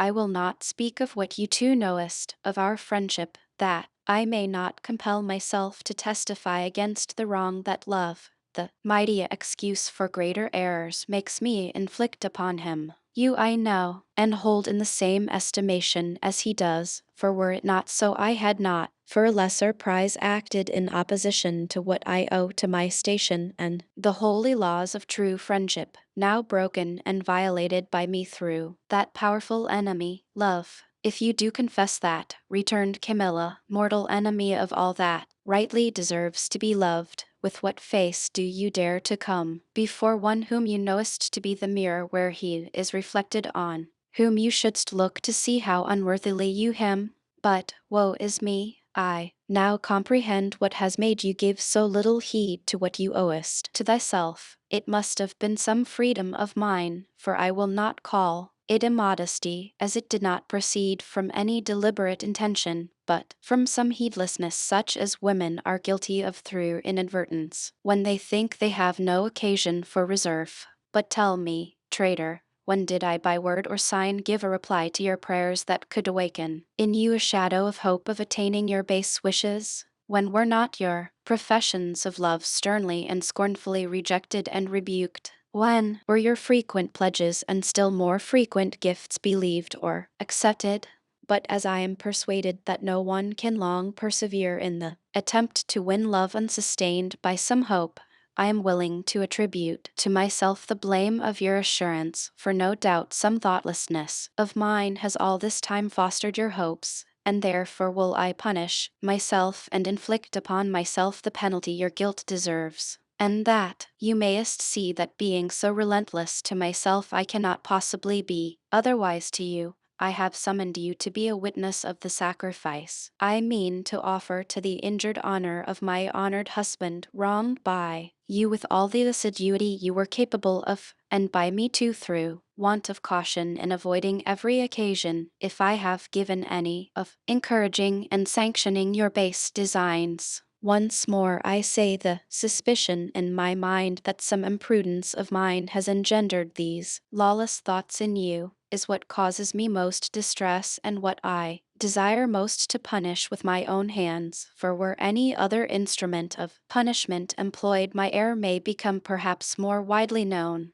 But before I do so, in my death I mean to inflict death, and take with me one that will fully satisfy my longing for the revenge I hope for and have. For I shall see, wherever it may be that I go, the penalty awarded by inflexible and swerving justice on him who has placed me in a position so desperate. As she uttered these words, with incredible energy and swiftness she flew upon Lothario with the naked dagger, so manifestly bent on burying it in his breast that he was almost uncertain whether these demonstrations were real or feigned, for he was obliged to have recourse to all his skill and strength to prevent her from striking him. And with such reality did she act this strange farce and mystification that, to give it a color of truth, she determined to stain it with her own blood, for perceiving, or pretending, that she could not wound Lothario, she said, Fate, it seems, will not grant my just desire complete satisfaction, but it will not be able to keep me from satisfying it partially at least. And making an effort to free the hand with the dagger which Lothario held in his grasp, she released it, and directing the point to a place where it could not inflict a deep wound, she plunged it into her left side high up close to the shoulder, and then allowed herself to fall to the ground as if in a faint. Leonela and Lothario stood amazed and astounded at the catastrophe, and seeing Camilla stretched on the ground and bathed in her blood, they were still uncertain as to the true nature of the act. Lothario, terrified and breathless, ran in haste to pluck out the dagger, but when he saw how slight the wound was, he was relieved of his fears and once more admired the subtlety, coolness, and ready wit of the fair Camilla, and the better to support the part he had to play he began to utter profuse and doleful lamentations over her body as if she were dead, invoking maledictions not only on himself but also on him who had been the means of placing him in such a position. And knowing that his friend Anselmo heard him, he spoke in such a way as to make a listener feel much more pity for him than for Camilla. Evening though he supposed her dead, Leonela took her up in her arms and laid her on the bed, entreating Lothario to go in quest of some one to attend to her wound in secret, and at the same time asking his advice and opinion as to what they should say to Anselmo about his lady's wound if he should chance to return before it was healed. He replied they may say what they liked, for he was not in a state to give advice that would be of any use. All he could tell her was to try and stanch the blood, as he was going where he should never more be seen, and with every appearance of deep grief and sorrow he left the house. But when he found himself alone, and where there was nobody to see him, he crossed himself unceasingly, lost in wonder at the adroitness of Camilla and the consistent acting of Leonela. He reflected how convinced Anselmo would be that he had a second Portia for a wife, and he looked forward anxiously to meeting him in order to rejoice together over falsehood and truth the most craftily veiled that could be imagined. Leonela, as he told her, stanched her lady's blood, which was no more than sufficed to support her deception, and washing the wound with a little wine, she bound it up to the best of her skill, talking all the time she was tending her in a strain that evening, if nothing else had been said before, would have been enough to assure Anselmo that he had in Camilla a model of purity. To Leonela's words Camilla added her own, calling herself cowardly and wanting in spirit, since she had not enough at the time she had most need of it to rid herself of the life she so much loathed. She asked her attendants advice as to whether or not she ought to inform her beloved husband of all that had happened, but the other bade her say nothing about it, as she would lay upon him the obligation of taking vengeance on Lothario, which he could not do but at great risk to himself, and it was the duty of a true wife not to give her husband provocation to quarrel, but, on the contrary, to remove it as far as possible from him. Camilla replied that she believed she was right and that she would follow her advice, but at any rate it would be well to consider how she was to explain the wound to Anselmo, for he could not help seeing it. To which Leonela answered that she did not know how to tell a lie evening in jest. How then can I know, my dear, said Camilla, for I should not dare to forge or keep up a falsehood if my life depended on it. If we can think of no escape from this difficulty, it will be better to tell him the plain truth than that he should find us out in an untrue story. Be not uneasy, Senora, said Leonela. Between this and tomorrow I will think of what we must say to him, and perhaps the wound being where it is, it can be hidden from his sight, and heaven will be pleased to aid us in a purpose so good and honorable. Compose yourself, Senora, and endeavor to calm your excitement lest my lord find you agitated, and leave the rest to my care and God's, who always supports good intentions. Anselmo had with the deepest attention listened to and seen played out the tragedy of the death of his honor, which the performers acted with such wonderfully effective truth that it seemed as if they had become the realities of the parts they played. He longed for night and an opportunity of escaping from the house to go and see his good friend Lothario, and with him give vent to his joy over the precious pearl he had gained in having established his wife's purity. Both mistress and maid took care to give him time and opportunity to get away, and taking advantage of it he made his escape, and at once went in quest of Lothario, and it would be impossible to describe how he embraced him when he found him, and the things he said to him in the joy of his heart, and the praises he bestowed upon Camilla, all which Lothario listened to, without being able to show any pleasure, for he could not forget how deceived his friend was, and how dishonorably he had wronged him, and though Anselmo could see that Lothario was not glad, still he imagined it was only because he had left Camilla wounded and had been himself the cause of it, and so among other things he told him not to be distressed about Camilla's accident, for, as they had agreed to hide it from him, the wound was evidently trifling, and that being so, he had no cause for fear, but should henceforward be of good cheer and rejoice with him, seeing that by his means and adroitness he found himself raised to the greatest height of happiness that he could have ventured to hope for, and desired no better pastime than making verses in praise of Camilla that would preserve her name for all time to come. Lothario commended his purpose, and promised on his own part to aid him in raising a monument so glorious. And so Anselmo was left the most charmingly hoodwinked man there could be in the world. He himself, persuaded he was conducting the instrument of his glory, led home by the hand him who had been the utter destruction of his good name, whom Camilla received with averted countenance, though with smiles in her heart. Chapter Roman 35, which treats of the heroic and prodigious battle Don Quixote had with certain skins of red wine, and brings the novel of the ill-advised curiosity to a close. There remained but little more of the novel to be read, when Sancho Panza burst forth in wild excitement from the garret where Don Quixote was lying, shouting, "Run, sirs, quick, and help my master, who is in the thick of the toughest and stiffest battle I ever laid eyes on. By the living God he has given the giant, the enemy of my lady the princess, Micomicona, such a slash that he has sliced his head clean off as if it were a turnip." "What are you talking about, brother?" said the curate, pausing as he was about to read the remainder of the novel. "Are you in your senses, Sancho? How the devil can it be as you say, when the giant is 2,000 leagues away?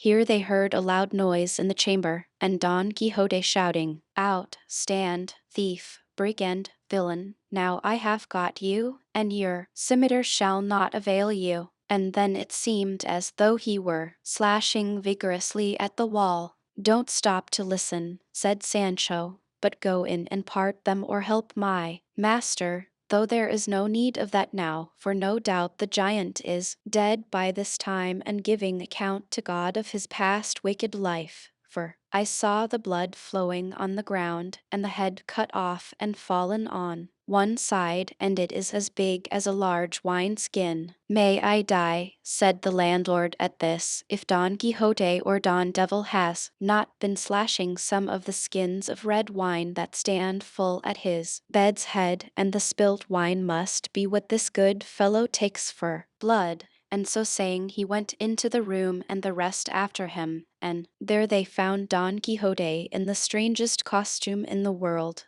He was in his shirt, which was not long enough in front to cover his thighs completely, and was 6 fingers shorter behind. His legs were very long and lean, covered with hair, and anything but clean. On his head he had a little greasy red cap that belonged to the host. Round his left arm he had rolled the blanket of the bed, to which Sancho, for reasons best known to himself, owed a grudge, and in his right hand he held his unsheathed sword, with which he was slashing about on all sides, uttering exclamations as if he were actually fighting some giant. And the best of it was his eyes were not open, for he was fast asleep and dreaming that he was doing battle with the giant, for his imagination was so wrought upon by the adventure he was going to accomplish, that it made him dream he had already reached the kingdom of Micomicon, and was engaged in combat with his enemy, and believing he was laying on the giant, he had given so many sword cuts to the skins that the whole room was full of wine. On seeing this, the landlord was so enraged that he fell on Don Quixote, and with his clenched fist began to pummel him in such a way that if Cardenio and the curate had not dragged him off, he would have brought the war of the giant to an end. But in spite of all, the poor gentleman never woke until the barber brought a great pot of cold water from the well and flung it with one dash all over his body, on which Don Quixote woke up, but not so completely as to understand what was the matter. Dorothea, seeing how short and slight his attire was, would not go in to witness the battle between her champion and her opponent. As for Sancho, he went searching all over the floor for the head of the giant, and not finding it, he said, "I see now that it's all enchantment in this house. For the last time, on this very spot where I am now, I got ever so many thumps without knowing who gave them to me, or being able to see anybody, and now this head is not to be seen anywhere about, though I saw it cut off with my own eyes, and the blood running from the body as if from a fountain." "What blood and fountains are you talking about, enemy of God and his saints?" said the landlord. "Don't you see, you thief, that the blood and the fountain are only these skins here that have been stabbed, and the red wine swimming all over the room? And I wish I saw the soul of him that stabbed them swimming in hell." "I know nothing about that," said Sancho. "All I know is it will be my bad luck that through not finding this head my county will melt away like salt in water." For Sancho awake was worse than his master asleep, so much had his master's promises addled his wits. The landlord was beside himself at the coolness of the squire and the mischievous doings of the master, and swore it should not be like the last time when they went without paying, and that their privileges of chivalry should not hold good this time to let one or other of them off without paying, evening to the cost of the plugs that would have to be put to the damaged wine-skins. The curate was holding Don Quixote's hands, who, fancying he had now ended the adventure and was in the presence of the Princess Micomicona, knelt before the curate and said, "Exalted and beauteous lady, your highness may live from this day forth fearless of any harm this base being could do you, and I too from this day forth am released from the promise I gave you, since by the help of God on high and by the favor of her by whom I live and breathe, I have fulfilled it so successfully. Did not I say so? Said Sancho on hearing this. You see, I wasn't drunk. There you see, my master has already salted the giant. There's no doubt about the bulls. My county is all right. Who could have helped laughing at the absurdities of the pair, master and man? And laugh they did, all except the landlord, who cursed himself, but at length the barber, Cardenio, and the curate contrived with no small trouble to get Don Quixote on the bed, and he fell asleep with every appearance of excessive weariness. They left him to sleep, and came out to the gate of the inn to console Sancho Panza on not having found the head of the giant. But much more work had they to appease the landlord, who was furious at the sudden death of his wineskins, and said that landlady half scolding, half crying, at an evil moment and in an unlucky hour he came into my house this night errant. Would that I had never set eyes on him, for dear he has cost me. The last time he went off with the overnight score against him for supper, bed, straw, and barley, for himself and his squire and a hack and an ass, saying he was a knight adventurer. God send unlucky adventures to him and all the adventurers in the world, and therefore not bound to pay anything, for it was so settled by the knight-errantry tariff. And then, all because of him, came the other gentleman and carried off my tail, and gives it back more than 2 quartos the worse, all stripped of its hair, so that it is no use for my husband's purpose, and then, for a finishing touch to all, to burst my wineskins and spill my wine. I wish I saw his own blood spilt, but let him not deceive himself, for, by the bones of my father and the shade of my mother, they shall pay me down every quartz, or my name is not what it is, and I am not my father's daughter. All this and more to the same effect the landlady delivered with great irritation, and her good maid, Maritornes, backed her up, while the daughter held her peace and smiled from time to time. The curate smoothed matters by promising to make good all losses to the best of his power, not only as regarded the wine-skins, but also the wine, and above all the depreciation of the tale which they set such store by. Dorothea comforted Sancho, telling him that she pledged herself, as soon as it should appear certain that his master had decapitated the giant, and she found herself peacefully established in her kingdom, to bestow upon him the best county there was in it. With this Sancho consoled himself, and assured the princess she may rely upon it that he had seen the head of the giant, and more by token it had a beard that reached to the girdle, and that if it was not to be seen now, it was because everything that happened in that house went by enchantment, as he himself had proved the last time he had lodged there. Dorothea said she fully believed it, and that he need not be uneasy, for all would go well and turn out as he wished. All therefore being appeased, the curate was anxious to go on with the novel, as he saw there was but little more left to read. Dorothea and the others begged him to finish it, and he, as he was willing to please them and enjoyed reading it himself, continued the tale in these words. The result was that from the confidence Anselmo felt in Camilla's virtue, he lived happy and free from anxiety, and Camilla purposely looked coldly on Lothario, that Anselmo may suppose her feelings towards him to be the opposite of what they were,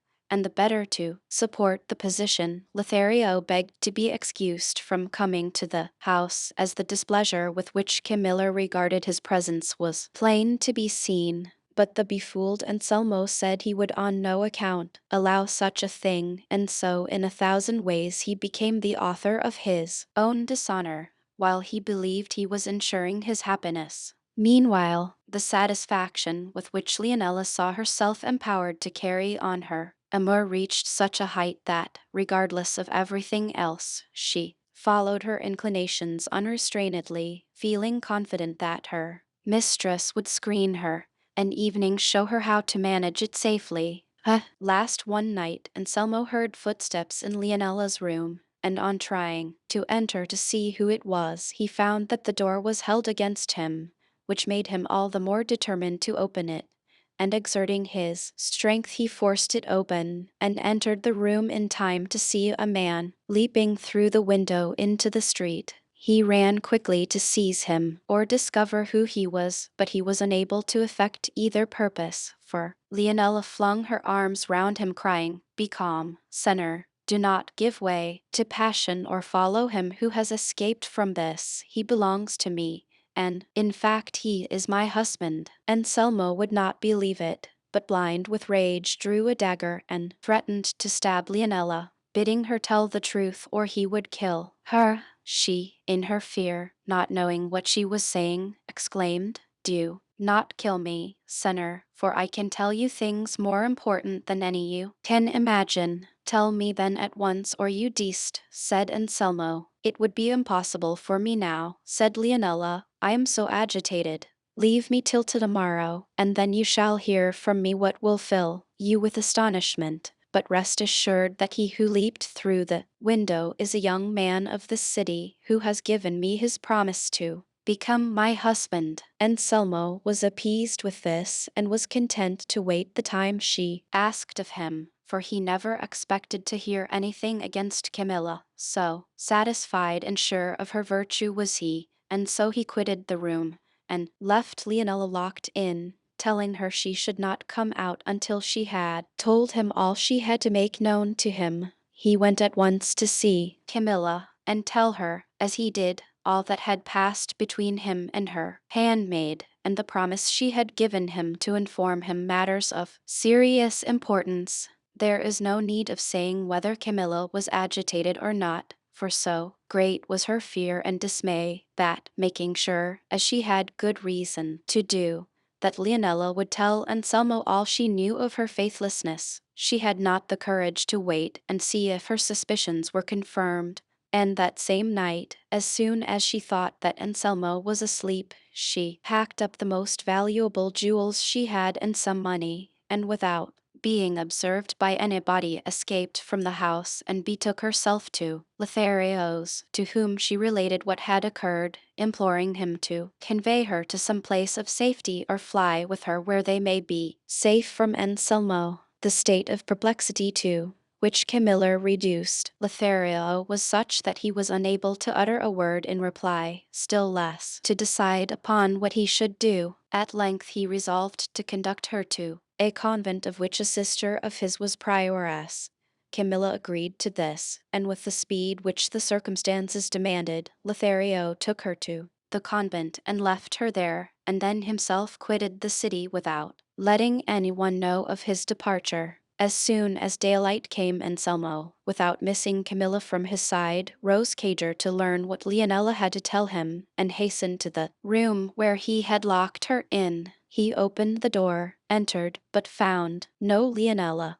All he found was some sheets knotted to the window, a plain proof that she had let herself down from it and escaped. He returned, uneasy, to tell Camilla, but not finding her in bed or anywhere in the house he was lost in amazement. He asked the servants of the house about her, but none of them could give him any explanation. As he was going in search of Camilla, it happened by chance that he observed her boxes were lying open, and that the greater part of her jewels were gone. And now he became fully aware of his disgrace, and that Leonela was not the cause of his misfortune, and just as he was, without delaying to dress himself completely, he repaired, sad at heart and dejected, to his friend Lothario to make known his sorrow to him. But when he failed to find him, and the servants reported that he had been absent from his house all night and had taken with him all the money he had, he felt as though he were losing his senses, and to make all complete on returning to his own house he found it deserted and empty, not one of all his servants, male or female, remaining in it. He knew not what to think, or say, or do, and his reason seemed to be deserting him little by little. He reviewed his position and saw himself in a moment left without wife, friend, or servants, abandoned, he felt, by the heaven above him, and more than all, robbed of his honor, for in Camilla's disappearance he saw his own ruin. After long reflection he resolved at last to go to his friend's village, where he had been staying when he afforded opportunities for the contrivance of this complication of misfortune. He locked the doors of his house, mounted his horse, and with a broken spirit set out on his journey. But he had hardly gone halfway when, harassed by his reflections, he had to dismount and tie his horse to a tree, at the foot of which he threw himself, giving vent to piteous heartrending sighs, and there he remained till nearly nightfall, when he observed a man approaching on horseback from the city, of whom, after saluting him, he asked what was the news in Florence. The citizen replied, "The strangest that have been heard for many a day, for it is reported abroad that Lothario, the great friend of the wealthy Anselmo, who lived at San Giovanni, carried off last night Camilla, the wife of Anselmo, who also has disappeared. All this has been told by a maidservant of Camilla's, whom the governor found last night lowering herself by a sheet from the windows of Anselmo's house. I know not truly, precisely how the affair came to pass. All I know is that the whole city is wondering at the occurrence, for no one could have expected a thing of the kind, seeing the great and intimate friendship that existed between them, so great, they say, that they were called the two friends. Is it known at all, said Anselmo, what road Lothario and Camilla took? Not in the least, said the citizen, though the governor has been very active in searching for them. God speed you, senor, said Anselmo. God be with you, said the citizen, and went his way. This disastrous intelligence almost robbed Anselmo not only of his senses, but of his life. He got up as well as he was able and reached the house of his friend, who as yet knew nothing of his misfortune, but seeing him come pale, worn, and haggard, perceived that he was suffering some heavy affliction. Anselmo at once begged to be allowed to retire to rest, and to be given writing materials. His wish was complied with, and he was left lying down and alone, for he desired this an evening that the door should be locked. Finding himself alone, he so took to heart the thought of his misfortune, that by the signs of death he felt within him he knew well his life was drawing to a close, and therefore he resolved to leave behind him a declaration of the cause of his strange end. He began to write, but before he had put down all he meant to say, his breath failed him and he yielded up his life, a victim to the suffering which his ill-advised curiosity had entailed upon him. The master of the house, observing that it was now late and that Anselmo did not call, determined to go in and ascertain if his indisposition was increasing, and found him lying on his face, his body partly in the bed, partly on the writing table, on which he lay with the written paper open and the pen still in his hand. Having first called to him without receiving any answer, his host approached him, and taking him by the hand, found that it was cold, and saw that he was dead. Greatly surprised and distressed, he summoned the household to witness the sad fate which had befallen Anselmo, and then he read the paper, the handwriting of which he recognized as his, and which contained these words: "A foolish and ill-advised desire has robbed me of life. If the news of my death should reach the ears of Camilla, let her know that I forgive her, for she was not bound to perform miracles, nor ought I to have required her to perform them, and since I have been the author of my own dishonor,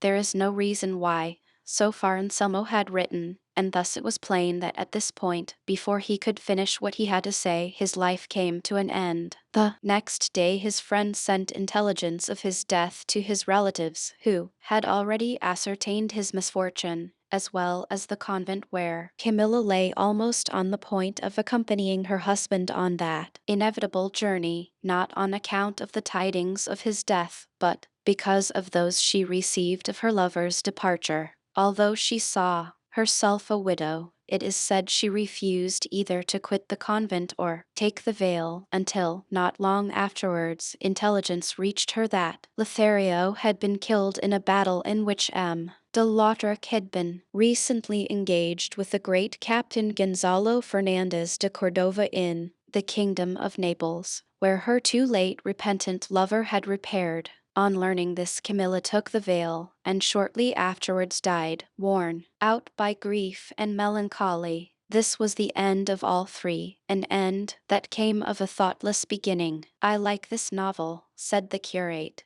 "but I cannot persuade myself of its truth, and if it has been invented, the author's invention is faulty, for it is impossible to imagine any husband so foolish as to try such a costly experiment as Anselmo's. If it had been represented as occurring between a gallant and his mistress, it may pass, but between husband and wife there is something of an impossibility about it." Chapter Roman 36, which treats of more curious incidents that occurred at the inn. Just at that instant the landlord, who was standing at the gate of the inn, exclaimed, "Here comes a fine troop of guests. If they stop here we may say gaudimus." "What are they?" said Cardenio. "4 men," said the landlord, "riding a la gianta, with lances and bucklers, and all with black veils, and with them there is a woman in white on a side saddle, whose face is also veiled, and 2 attendants on foot." "Are they very near?" said the curate. "So near," answered the landlord, "that here they come." Hearing this, Dorothea covered her face, and Cardenio retreated into Don Quixote's room, and they hardly had time to do so before the whole party the host had described entered the inn, and the 4 that were on horseback, who were of high-bred appearance and bearing, dismounted, and came forward to take down the woman who rode on the side saddle, and one of them, taking her in his arms, placed her in a chair that stood at the entrance of the room where Cardenio had hidden himself. All this time, neither she nor they had removed their veils or spoken a word. Only on sitting down on the chair the woman gave a deep sigh, and let her arms fall like one that was ill and weak. The attendants on foot then led the horses away to the stable. Observing this, the curate, curious to know who these people in such a dress and preserving such silence were, went to where the servants were standing, and put the question to one of them, who answered him, "Faith, sir, I cannot tell you who they are. I only know they seem to be people of distinction, particularly he who advanced to take the lady you saw in his arms, and I say so because all the rest show him respect, and nothing is done except what he directs and orders." "And the lady, who is she?" asked the curate. "That I cannot tell you either," said the servant, "for I have not seen her face all the way. I have truly heard her sigh many times and utter such groans that she seems to be giving up the ghost every time. But it is no wonder if we do not know more than we have told you, as my comrade and I have only been in their company 2 days, for having met us on the road they begged and persuaded us to accompany them to Andalusia, promising to pay us well." "And have you heard any of them called by his name?" asked the curate. "No, truly," replied the servant. "They all preserve a marvelous silence on the road, for not a sound is to be heard among them except the poor lady's sighs and sobs, which make us pity her, and we feel sure that wherever it is she is going, it is against her will, and as far as one can judge from her dress she is a nun, or, what is more likely, about to become one, and perhaps it is because taking the vows is not of her own free will that she is so unhappy as she seems to be." "That may well be," said the curate, and leaving them he returned to where Dorothea was, who, hearing the veiled lady sigh, moved by natural compassion, drew near to her and said, "What are you suffering from, Senora? If it be anything that women are accustomed and know how to relieve, I offer you my services with all my heart." To this the unhappy lady made no reply, and though Dorothea repeated her offers more earnestly, she still kept silence until the gentleman with the veil, who, the servant said, was obeyed by the rest, approached and said to Dorothea, "Do not give yourself the trouble, Senora, of making any offers to that woman, for it is her way to give no thanks for anything that is done for her, and do not try to make her answer unless you want to hear some lie from her lips." "I have never told a lie," was the immediate reply of her who had been silent until now. "On the contrary, It is because I am so truthful and so ignorant of lying devices that I am now in this miserable condition, and this I call you yourself to witness, for it is my unstained truth that has made you false and a liar. Cardenio heard these words clearly and distinctly, being quite close to the speaker, for there was only the door of Don Quixote's room between them, and the instant he did so, uttering a loud exclamation, he cried, "Good God! What is this I hear? What voice is this that has reached my ears?" Startled at the voice, the lady turned her head, and not seeing the speaker, she stood up and attempted to enter the room, observing which the gentleman held her back, preventing her from moving a step. In her agitation and sudden movement, the silk with which she had covered her face fell off and disclosed a countenance of incomparable and marvelous beauty, but pale and terrified, for she kept turning her eyes everywhere she could direct her gaze, with an eagerness that made her look as if she had lost her senses, and so marked that it excited the pity of Dorothea and all who beheld her, though they knew not what caused it. The gentleman grasped her firmly by the shoulders, and being so fully occupied with holding her back, he was unable to put a hand to his veil, which was falling off, as it did at length entirely, and Dorothea, who was holding the lady in her arms, raising her eyes, saw that he who likewise held her was her husband, Don Fernando. The instant she recognized him, with a prolonged plaintive cry drawn from the depths of her heart, she fell backwards fainting, and but for the barber being close by to catch her in his arms, she would have fallen completely to the ground. The curate at once hastened to uncover her face and throw water on it, and as he did so Don Fernando, for he it was who held the other in his arms, recognized her and stood as if death-stricken by the sight, not, however, relaxing his grasp of Lucinda, for it was she that was struggling to release herself from his hold, having recognized Cardenio by his voice, as he had recognized her. Cardenio also heard Dorothea's cry as she fell fainting, and imagining that it came from his, Lucinda burst forth in terror from the room, and the first thing he saw was Don Fernando with Lucinda in his arms.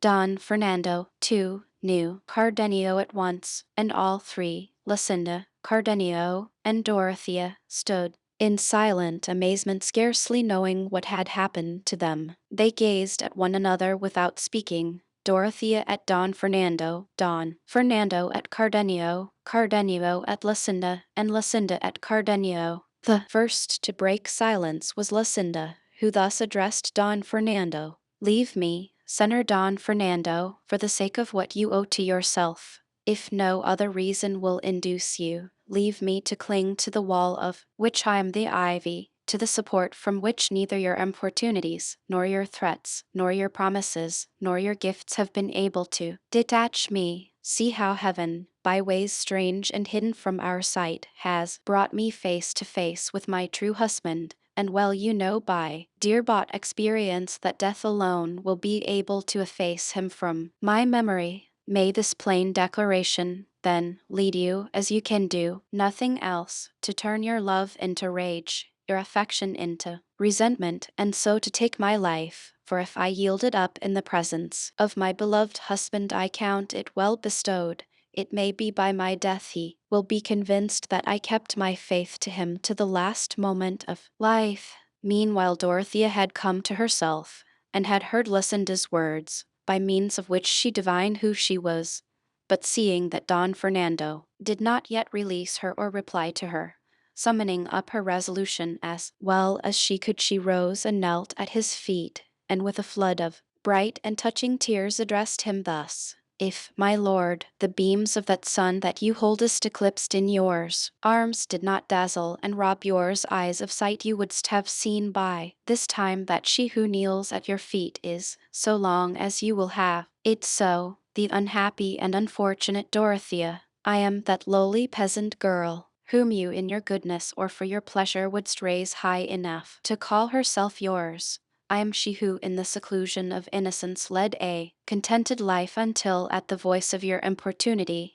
and your true and tender passion. As it seemed, she opened the gates of her modesty and surrendered to you the keys of her liberty, a gift received by you but thanklessly, as is clearly shown by my forced retreat to the place where you do find me, and by your appearance under the circumstances in which I see you. Nevertheless, I would not have you suppose that I have come here driven by my shame. It is only grief and sorrow at seeing myself forgotten by you that have led me. It was your will to make me yours, and you didst so follow your will, that now, evening though you repentest, you cannot help being mine. Bethink you, my lord, the unsurpassable affection I bear you may compensate for the beauty and noble birth for which you wouldst desert me. You cannot be the fair Lucinda's, because you are mine, nor can she be yours because she is Cardenio's. And it will be easier, remember, to bend your will to love one who adores you than to lead one to love you who abhors you now. You didst address thyself to my simplicity, you didst lay siege to my virtue, you were not ignorant of my station.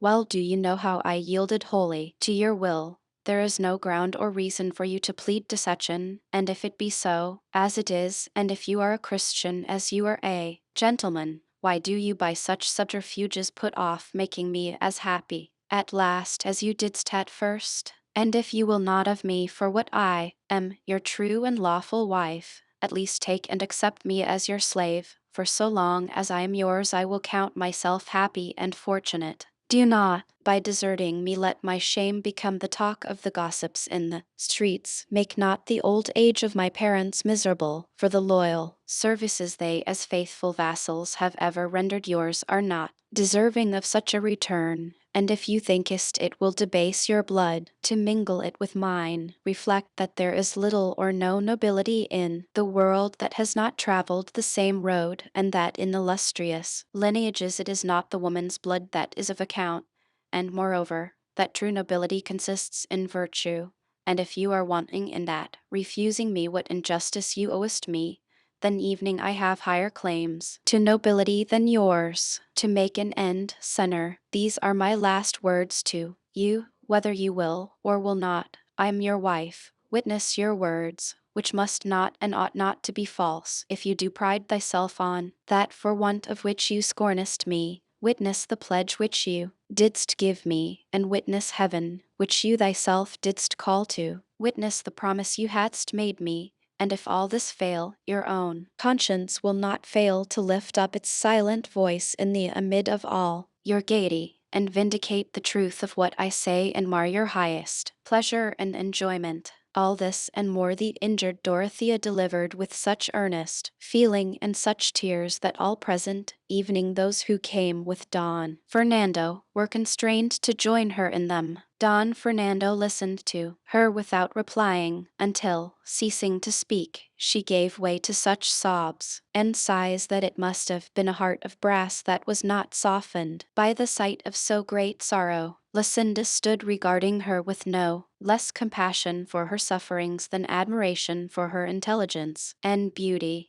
and would have gone to her to say some words of comfort to her, but was prevented by Don Fernando's grasp, which held her fast. He, overwhelmed with confusion and astonishment, after regarding Dorothea for some moments with a fixed gaze, opened his arms, and releasing Lucinda, exclaimed, "You have conquered, fair Dorothea, you have conquered, for it is impossible to have the heart to deny the united force of so many truths." Lucinda, in her feebleness, was on the point of falling to the ground when Don Fernando released her, but Cardenio, who stood near, having retreated behind Don Fernando to escape recognition, casting fear aside and, regardless of what may happen, ran forward to support her, and said as he clasped her in his arms, "If heaven in its compassion is willing to let you rest at last, mistress of my heart, true, constant, and fair, nowhere can you rest more safely than in these arms that now receive you, and received you before when fortune permitted me to call you mine."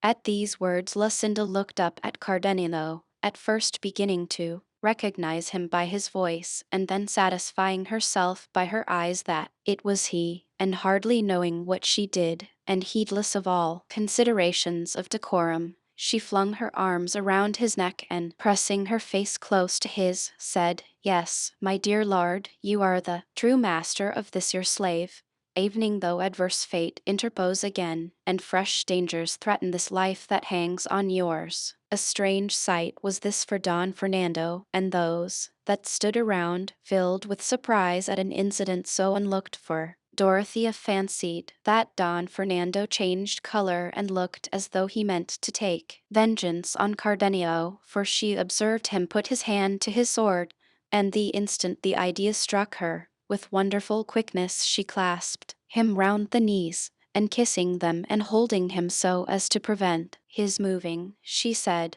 while her tears continued to flow, "What is it you wouldst do, my only refuge, in this unforeseen event? You have your wife at your feet, and she whom you wouldst have for your wife is in the arms of her husband. Reflect whether it will be right for you, whether it will be possible for you to undo what heaven has done, or whether it will be becoming in you to seek to raise her to be your mate who, in spite of every obstacle, and strong in her truth and constancy, is before yours eyes, bathing with the tears of love the face and bosom of her lawful husband. For God's sake I entreat of you, for yours own I implore you, let not this open manifestation rouse your anger, but rather so calm it as to allow these two lovers to live in peace and quiet without any interference from you so long as heaven permits them, and in so doing, you will prove the generosity of your lofty noble spirit, and the world shall see that with you reason has more influence than passion." All the time Dorothea was speaking, Cardenio, though he held Lucinda in his arms, never took his eyes off Don Fernando, determined, if he saw him make any hostile movement, to try and defend himself and resist as best he could all who may assail him, though it should cost him his life.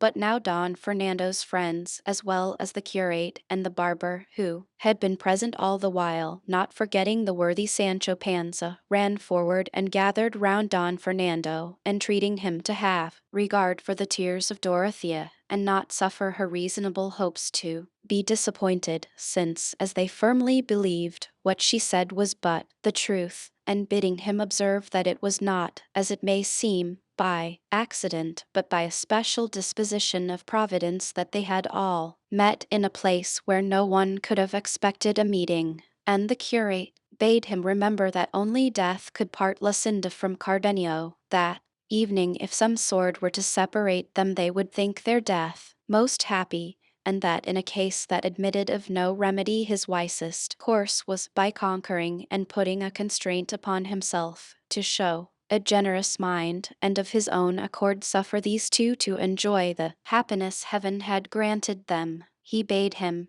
too, turn his eyes upon the beauty of Dorothea, and he would see that few, if any, could equal, much less excel her, while to that beauty should be added her modesty and the surpassing love she bore him. But besides all this, he reminded him that, if he prided himself on being a gentleman and a Christian, he could not do otherwise than keep his plighted word, and that in doing so he would obey God and meet the approval of all sensible people who know and recognized it to be the privilege of beauty, evening in one of humble birth, provided virtue accompany it, to be able to raise itself to the level of any rank, without any slur upon him who places it upon an equality with himself, and furthermore that when the potent sway of passion asserts itself, so long as there be no mixture of sin in it, he is not to be blamed who gives way to it. To be brief, they added to these such other forcible arguments that Don Fernando's manly heart, being after all nourished by noble blood, was touched and yielded to the truth which, evening had he wished it, he could not gainsay, and he showed his submission and acceptance of the good advice that had been offered to him, by stooping down and embracing Dorothea, saying to her, "Rise, dear lady, it is not right that what I hold in my heart should be kneeling at my feet, and if until now I have shown no sign of what I own, it may have been by heaven's decree in order that, seeing the constancy with which you love me, I may learn to value you as you deserve. What I entreat of you is that you reproach me not with my transgression and grievous wrongdoing, for for the same cause and force that drove me to make you mine impelled me to struggle against being yours, and to prove this, turn and look at the eyes of the now happy Lucinda, and you will see in them an excuse for all my errors.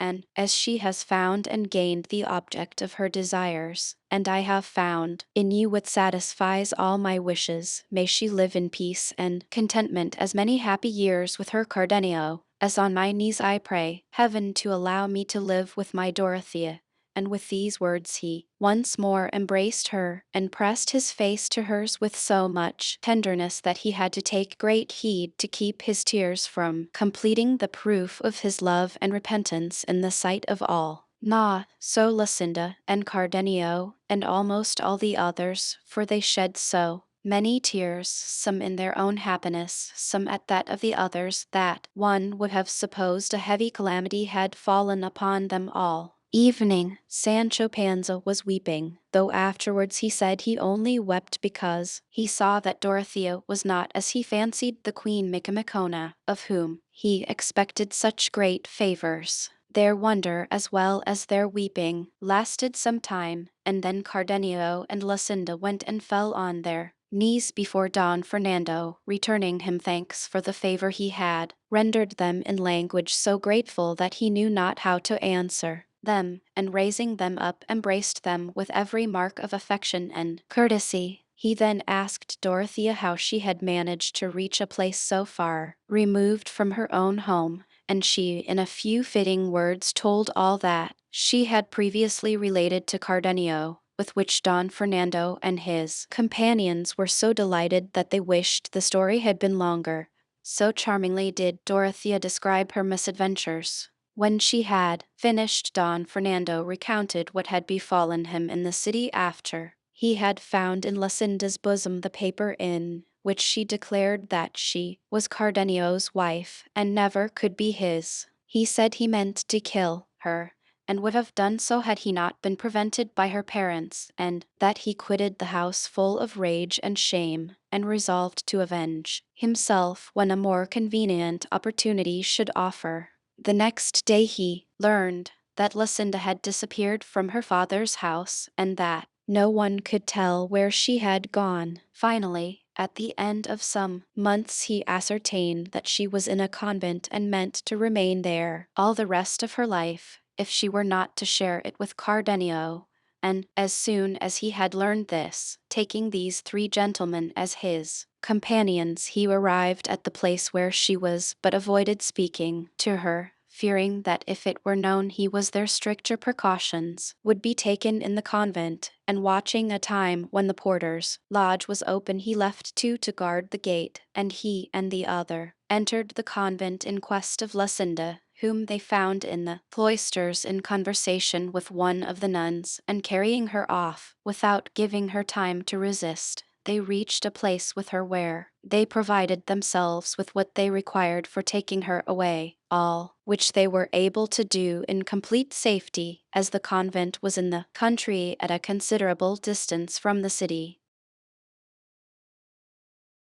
Chapter Roman 37, in which is continued the story of the famous Princess Micomicona, with other droll adventures. To all this Sancho listened with no little sorrow at heart to see how his hopes of dignity were fading away and vanishing in smoke, and how the fair Princess Micomicona had turned into Dorothea, and the giant into Don Fernando, while his master was sleeping tranquilly, totally unconscious of all that had come to pass. Dorothea was unable to persuade herself that her present happiness was not all a dream. Cardenio was in a similar state of mind, and Lucinda's thoughts ran in the same direction. Don Fernando gave thanks to heaven for the favor shown to him and for having been rescued from the intricate labyrinth in which he had been brought so near the destruction of his good name and of his soul, and in short, everybody in the inn was full of contentment and satisfaction at the happy issue of such a complicated and hopeless business.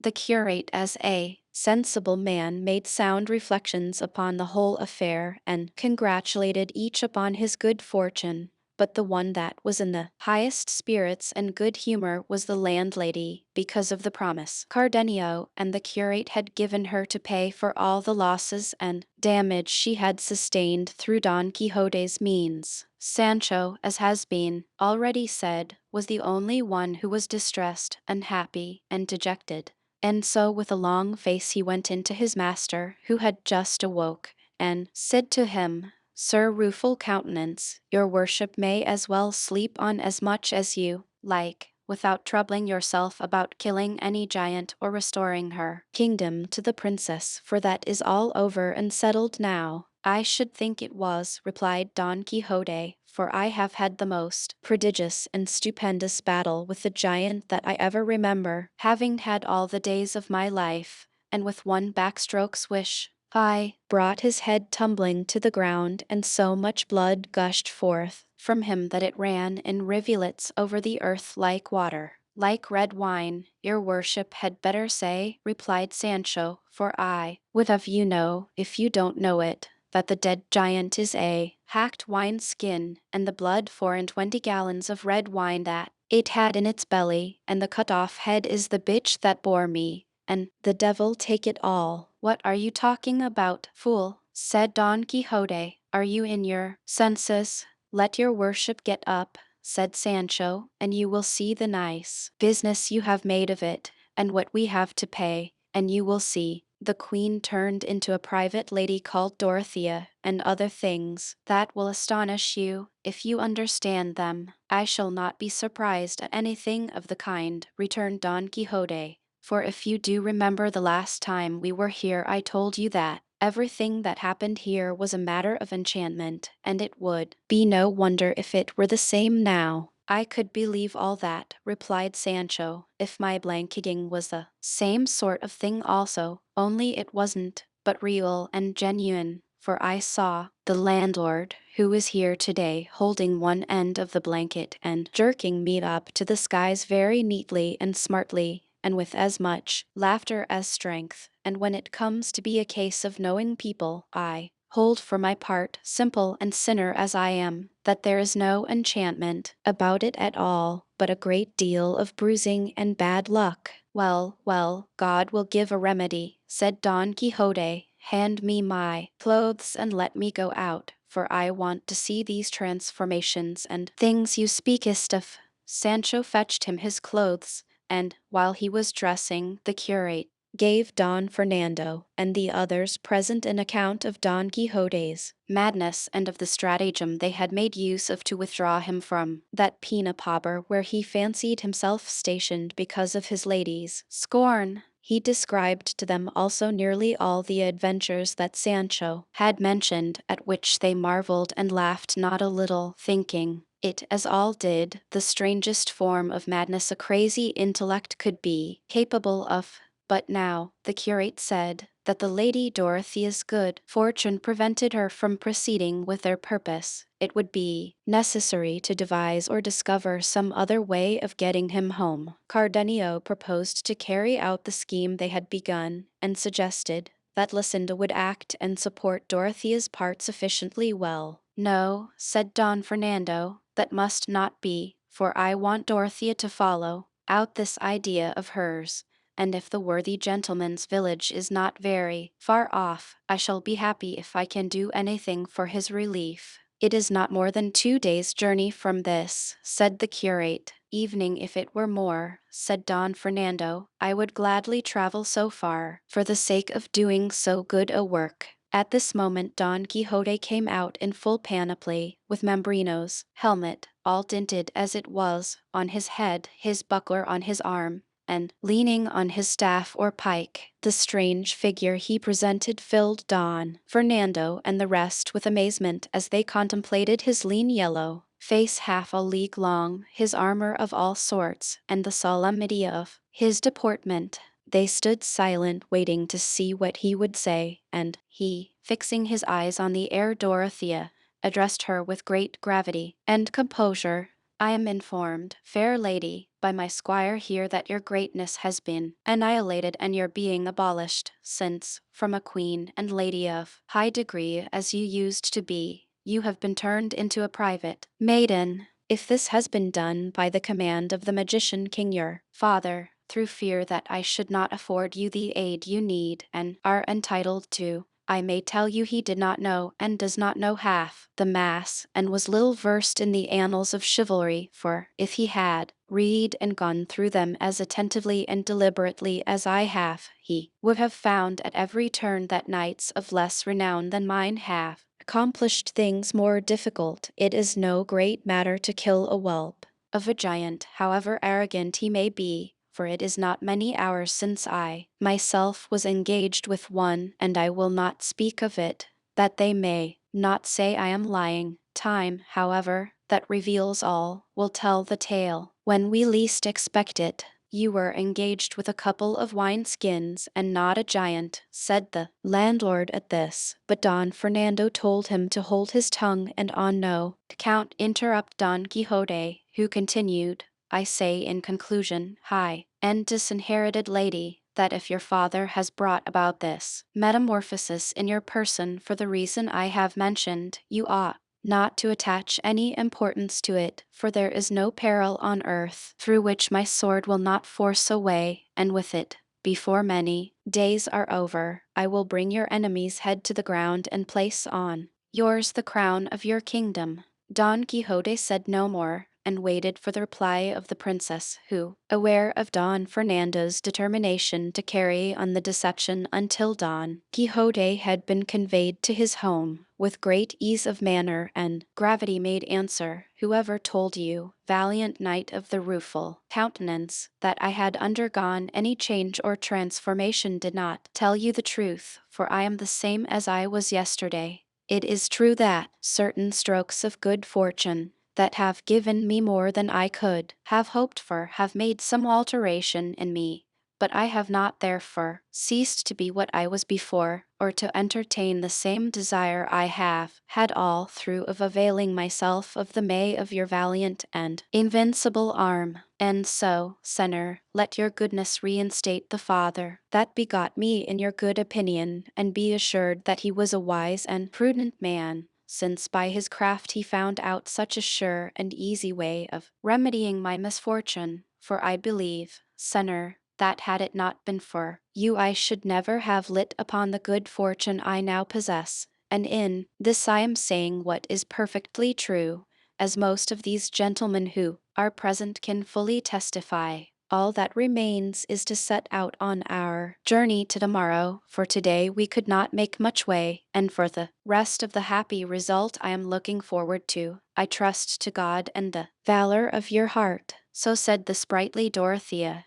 and on hearing her Don Quixote turned to Sancho and said to him, with an angry air, I declare now, Lil Sancho, you are the greatest little villain in Spain. Say, thief and vagabond, have you not just now told me that this princess had been turned into a maiden called Dorothea, and that the head which I am persuaded I cut off from a giant was the bitch that bore you, and other nonsense that put me in the greatest perplexity I have ever been in all my life? I vow, and here he looked to heaven, and ground his I have a mind to play the mischief with you, in a way that will teach sense for the future to all lying squires of knights errant in the world. Let your worship be calm, Senor, returned Sancho, for it may well be that I have been mistaken as to the change of the lady princess Micomicona, but as to the giant's head, or at least as to the piercing of the wine-skins and the blood being red wine, I make no mistake, as sure as there is a God,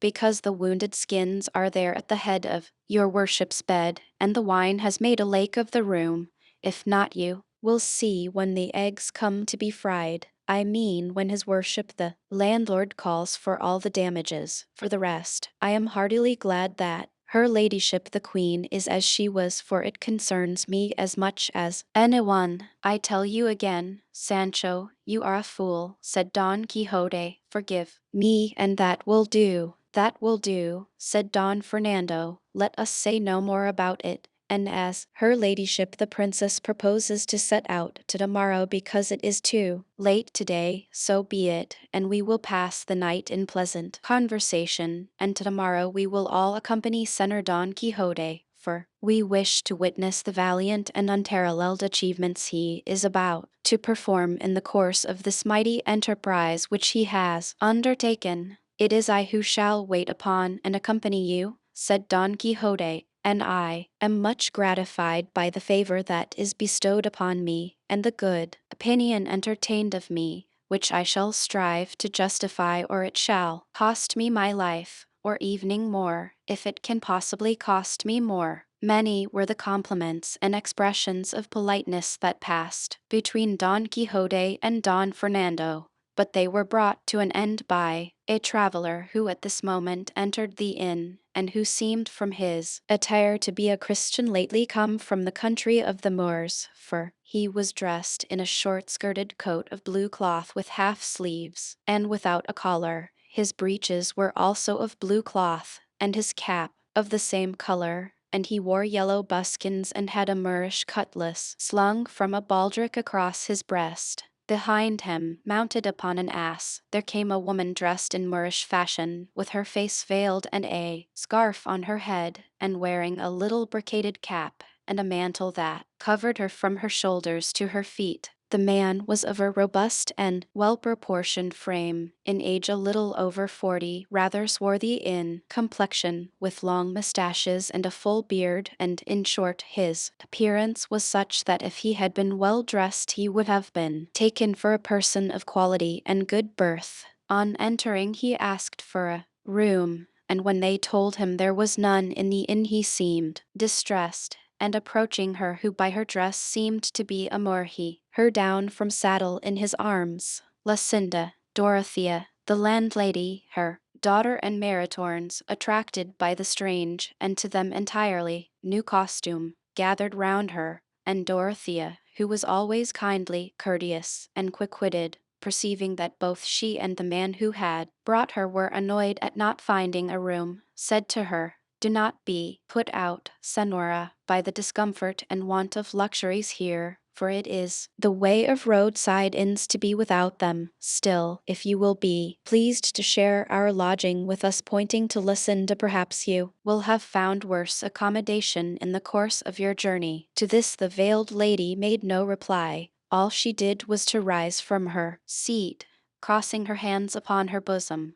bowing her head and bending her body as a sign that she returned thanks. From her silence they concluded that she must be a Moor, and unable to speak a Christian tongue. At this moment the captive came up, having been until now otherwise engaged, and seeing that they all stood round his companion and that she made no reply to what they addressed to her, he said, "Ladies, this damsel hardly understands my language and can speak none but that of her own country, for which reason she does not and cannot answer what has been asked of her." "Nothing has been asked of her," returned Lucinda. "She has only been offered our company for this evening and a share of the quarters we occupy, where she shall be made as comfortable as the circumstances allow, with the goodwill we are bound to show all strangers that stand in need of it, especially if it be a woman to whom the service is rendered on her part and my own." "Senora," replied the captive, "I kiss your hands, and I esteem highly, as I ought,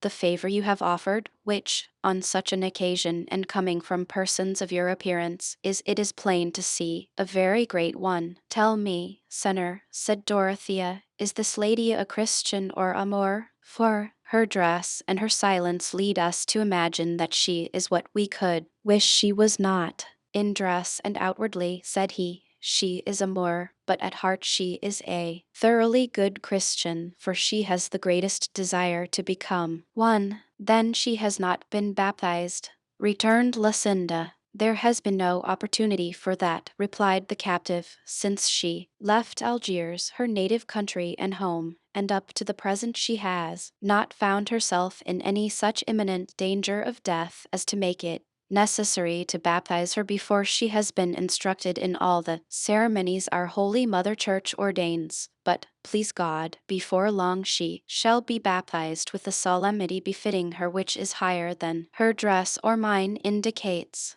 By these words he excited a desire in all who heard him to know who the Moorish lady and the captive were, but no one liked to ask just then, seeing that it was a fitter moment for helping them to rest themselves than for questioning them about their lives. Dorothea took the Moorish lady by the hand, and leading her to a seat beside herself, requested her to remove her veil. She looked at the captive as if to ask him what they meant and what she was to do. He said to her in Arabic that they asked her to take off her veil, and upon that she removed it and disclosed a countenance so lovely that to Dorothea she seemed more beautiful than Lucinda, and to Lucinda more beautiful than Dorothea, and all the bystanders felt that if any beauty could compare with theirs it was the Moorish lady's, and there were even those who were inclined to give it somewhat the preference. And as it is the privilege and charm of beauty to win the heart and secure goodwill, all immediately became eager to show kindness and attention to the lovely Moor. Don Fernando asked the captive what her name was, and he replied that it was Lella Zoraida, but the instant she heard him, she guessed what the Christian had asked, and said hastily, with some displeasure and energy, "No, not Zoraida, Maria, Maria," giving them to understand that she was called Maria and not Zoraida. These words and the touching earnestness with which she uttered them drew more than one tear from some of the listeners, particularly the women, who are by nature tender-hearted and compassionate. Lucinda embraced her affectionately, saying, "Yes, yes, Maria, Maria," to which the Moor replied, "Yes, yes, Maria, Zoraida Macinch," which means not Zoraida. Night was now approaching, and by the orders of those who accompanied Don Fernando the landlord had taken care and pains to prepare for them the best supper that was in his power. The hour therefore having arrived, they all took their seats at a long table like a refectory one, for round or square table there was none in the inn, and the seat of honor at the head of it, though he was for refusing it, they assigned to Don Quixote, who desired the Lady Micomicona to place herself by his side, as he was her protector. Lucinda and Zoraida took their places next her. Opposite to them were Don Fernando and Cardenio, and next the captive and the other gentlemen, and by the side of the ladies the curate and the barber. And so they supped in high enjoyment, which was increased when they observed Don Quixote leave off eating, and, moved by an impulse like that which made him deliver himself at such length when he supped with the Gothards, begin to address them. "Truly, gentlemen, if we reflect upon it, great and marvelous are the things they see who make profession of the order of knight-errantry. Say, what being is there in this world who, entering the gate of this castle at this moment and seeing us as we are here, would suppose or imagine us to be what we are? Who would say that this lady who is beside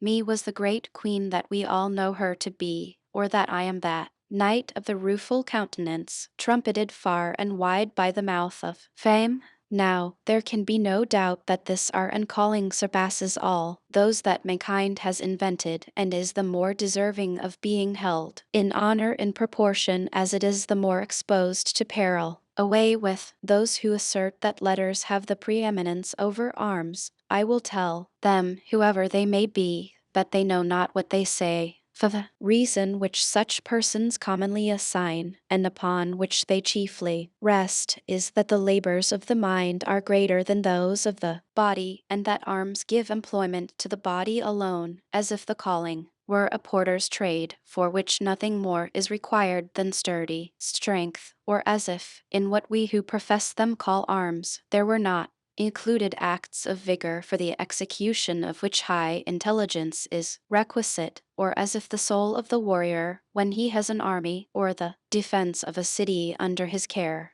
did not exert itself as much by mind as by body. No, see whether by bodily strength it be possible to learn or divine the intentions of the enemy, his plans, stratagems, or obstacles, or to ward off impending mischief. For all these are the work of the mind, and in them the body has no share whatever. Since, therefore, arms have need of the mind as much as letters, let us see now which of the two minds, that of the man of letters or that of the warrior, has most to do, and this will be seen by the end and goal that each seeks to attain. for that purpose is the more estimable which has for its aim the nobler object. The end and goal of letters, I am not speaking now of divine letters, the aim of which is to raise and direct the soul to heaven, for, with an end so infinite no other can be compared. I speak of human letters, the end of which is to establish distributive justice, give to every man that which is his, and see and take care that good laws are observed, an end undoubtedly noble, lofty, and deserving of high praise, but not such as should be given to that sought by arms, which have for their end and object peace, the greatest boon that men can desire in this life. The first good news the world and mankind received was that which the angels announced on the night that was our day, when they sang in the air, "Glory to God in the highest, and peace on earth to men of goodwill," and the salutation which the great Master of heaven and earth taught his disciples and chosen followers when they entered any house, was to say, "Peace be on this house." And many other times he said to them, "My peace I give unto you, my peace I leave you. Peace be with you," a jewel and a precious gift given and left by such a hand, a jewel, without which there can be no happiness either on earth or in heaven. This peace is the true end of war, and war is only another name for arms. This, then, being admitted, that the end of war is peace, and that so far it has the advantage of the end of letters, let us turn to the bodily labors of the man of letters and those of him who follows the profession of arms, and see which are the greater. Don Quixote delivered his discourse in such a manner and in such correct language that for the time being he made it impossible for any of his hearers to consider him a madman. On the contrary, as they were mostly gentlemen, to whom arms are an appurtenance by birth, they listened to him with great pleasure as he continued. Here, then, I say is what the student has to undergo. First of all poverty, not that all are poor, but to put the case as strongly as possible, and when I have said that he endures poverty, I think nothing more need be said about his hard fortune, for he who is poor has no share of the good things of life. This poverty he suffers from in various ways, hunger, or cold, or nakedness, or altogether, but for all that it is not so extreme but that he gets something to eat, though it may be at somewhat unseasonable hours and from the leavings of the rich. For the greatest misery of the student is what they themselves call going out for soup, and there is always some neighbor's brazier or hearth for them, which, if it does not warm, at least tempers the cold to them, and lastly, they sleep comfortably at night under a roof. I will not go into other particulars, as for example, want of shirts, and no superabundance of shoes, thin and threadbare garments, and gorging themselves to surfeit in their voracity when good luck has treated them to a banquet of some sort. Chapter Roman 38, which treats of the curious discourse Don Quixote delivered on arms and ladders. Continuing his discourse, Don Quixote said, "As we began in the student's case with poverty and its accompaniments, let us see now if the soldier is richer, and we shall find that in poverty itself there is no one poorer, for he is dependent on his miserable pay, which comes late or never, or else on what he can plunder, seriously imperiling his life and conscience, and sometimes his nakedness will be so great that a slashed doublet serves him for uniform and shirt, and in the depth of winter he has to defend himself against the inclemency of the weather in the open field with nothing better than the breath of his mouth, which I need not say, coming from an empty place, must come out cold, contrary to the laws of nature. To be sure, he looks forward to the approach of night to make up for all these discomforts on the bed that awaits him, which, unless by some fault of his, never sins by being over narrow, for he can easily measure out on the ground as he likes, and roll himself about in it to his heart's content without any fear of the sheets slipping away from him. Then, after all this, suppose the day and hour for taking his degree in his calling to have come, suppose the day of battle to have arrived, when they invest him with the doctor's cap made of lint, to mend some bullet hole, perhaps, that has gone through his temples or left him with a crippled arm or leg. Or if this does not happen, and merciful heaven watches over him and keeps him safe and sound, it may be he will be in the same poverty he was in before, and he must go through more engagements and more battles, and come victorious out of all before he betters himself. But miracles of that sort are seldom seen. For tell me, sirs, if you have ever reflected upon it, by how much do those who have gained by war fall short of the number of those who have perished in it? No doubt you will reply that there can be no comparison, that the dead cannot be numbered, while the living who have been rewarded may be summed up with 3 figures, all which is the reverse in the case of men of letters, for by skirts, to say nothing of sleeves, they all find means of support, so that though the soldier has more to endure, his reward is much less. But against all this it may be urged that it is easier to reward 2,000 soldiers, for the former may be remunerated by giving them places, which must perforce be conferred upon men of their calling, while the latter can only be recompensed out of the very property of the master they serve. But this impossibility only strengthens my argument. Putting this, however, aside, for it is a puzzling question for which it is difficult to find a solution, let us return to the superiority of arms over letters, a matter still undecided, so many are the arguments put forward on each side, for besides those I have mentioned, letters say that without them arms cannot maintain themselves, for war, too, has its laws and is governed by them, and laws belong to the domain of letters, and men of letters. To this arms make answer that without them laws cannot be maintained, for by arms states are defended, kingdoms preserved, cities protected, roads made safe, seas cleared of pirates.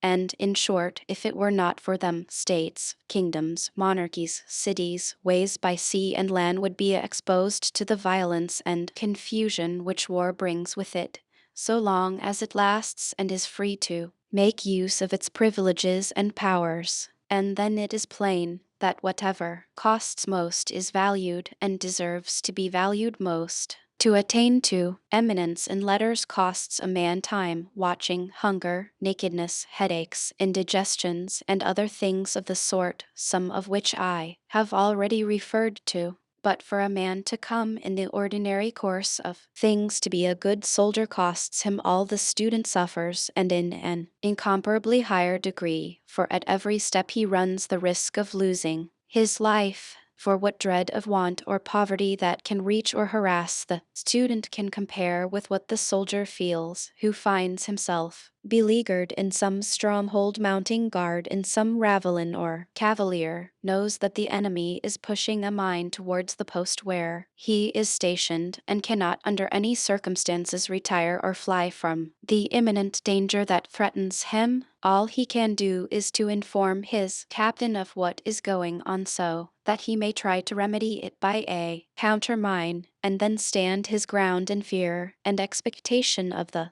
moment when he will fly up to the clouds without wings and descend into the deep against his will. And if this seems a trifling risk, let us see whether it is equaled or surpassed by the encounter of 2 galleys stem to stem in the amid of the open sea, locked and entangled one with the other, when the soldier has no more standing room than 2 feet of the plank of the spur. And yet, though he sees before him threatening him as many ministers of death as there are cannon of the foe pointed at him, not a lance length from his body, and sees too that with the first heedless step he will go down to visit the profundities of Neptune's bosom, still with dauntless heart, urged on by honor that nerves him, he makes himself a target for all that musketry, and struggles to cross that narrow path to the enemy's ship. And what is still more marvelous, no sooner has one gone down into the depths he will never rise from till the end of the world, than another takes his place, and if he too falls into the sea that waits for him like an enemy, another and another will succeed him without a moment's pause between their deaths. Courage and daring the greatest that all the chances of war can show, Happy the blessed ages that knew not the dread fury of those devilish engines of artillery, whose inventor I am persuaded is in hell receiving the reward of his diabolical invention,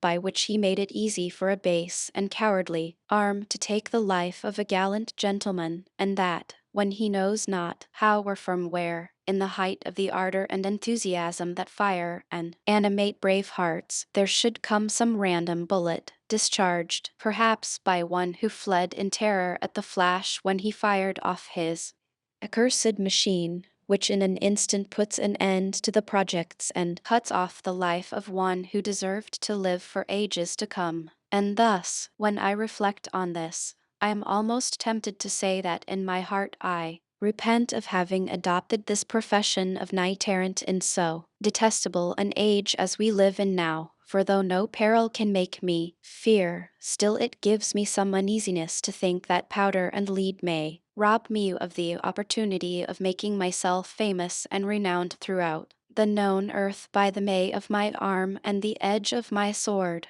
But heavens will be done. If I succeed in my attempt, I shall be all the more honored, as I have faced greater dangers than the knights errant of yore exposed themselves to. All this lengthy discourse Don Quixote delivered while the others supped, forgetting to raise a morsel to his lips, though Sancho more than once told him to eat his supper, as he would have time enough afterwards to say all he wanted. It excited fresh pity in those who had heard him to see a man of apparently sound sense, and with rational views on every subject he discussed, so hopelessly wanting in all, when his wretched, unlucky chivalry was in question. The curate told him he was quite right in all he had said in favor of arms, and that he himself, though a man of letters and a graduate, was of the same opinion. They finished their supper, the cloth was removed, and while the hostess, her daughter, and Maritornes were getting Don Quixote of La Mancha's garret ready, in which it was arranged that the women were to be quartered by themselves for the night, Don Fernando begged the captive to tell them the story of his life, for it could not fail to be strange and interesting, to judge by the hints he had let fall on his arrival in company with Zoraida. To this the captive replied that he would very willingly yield to his request,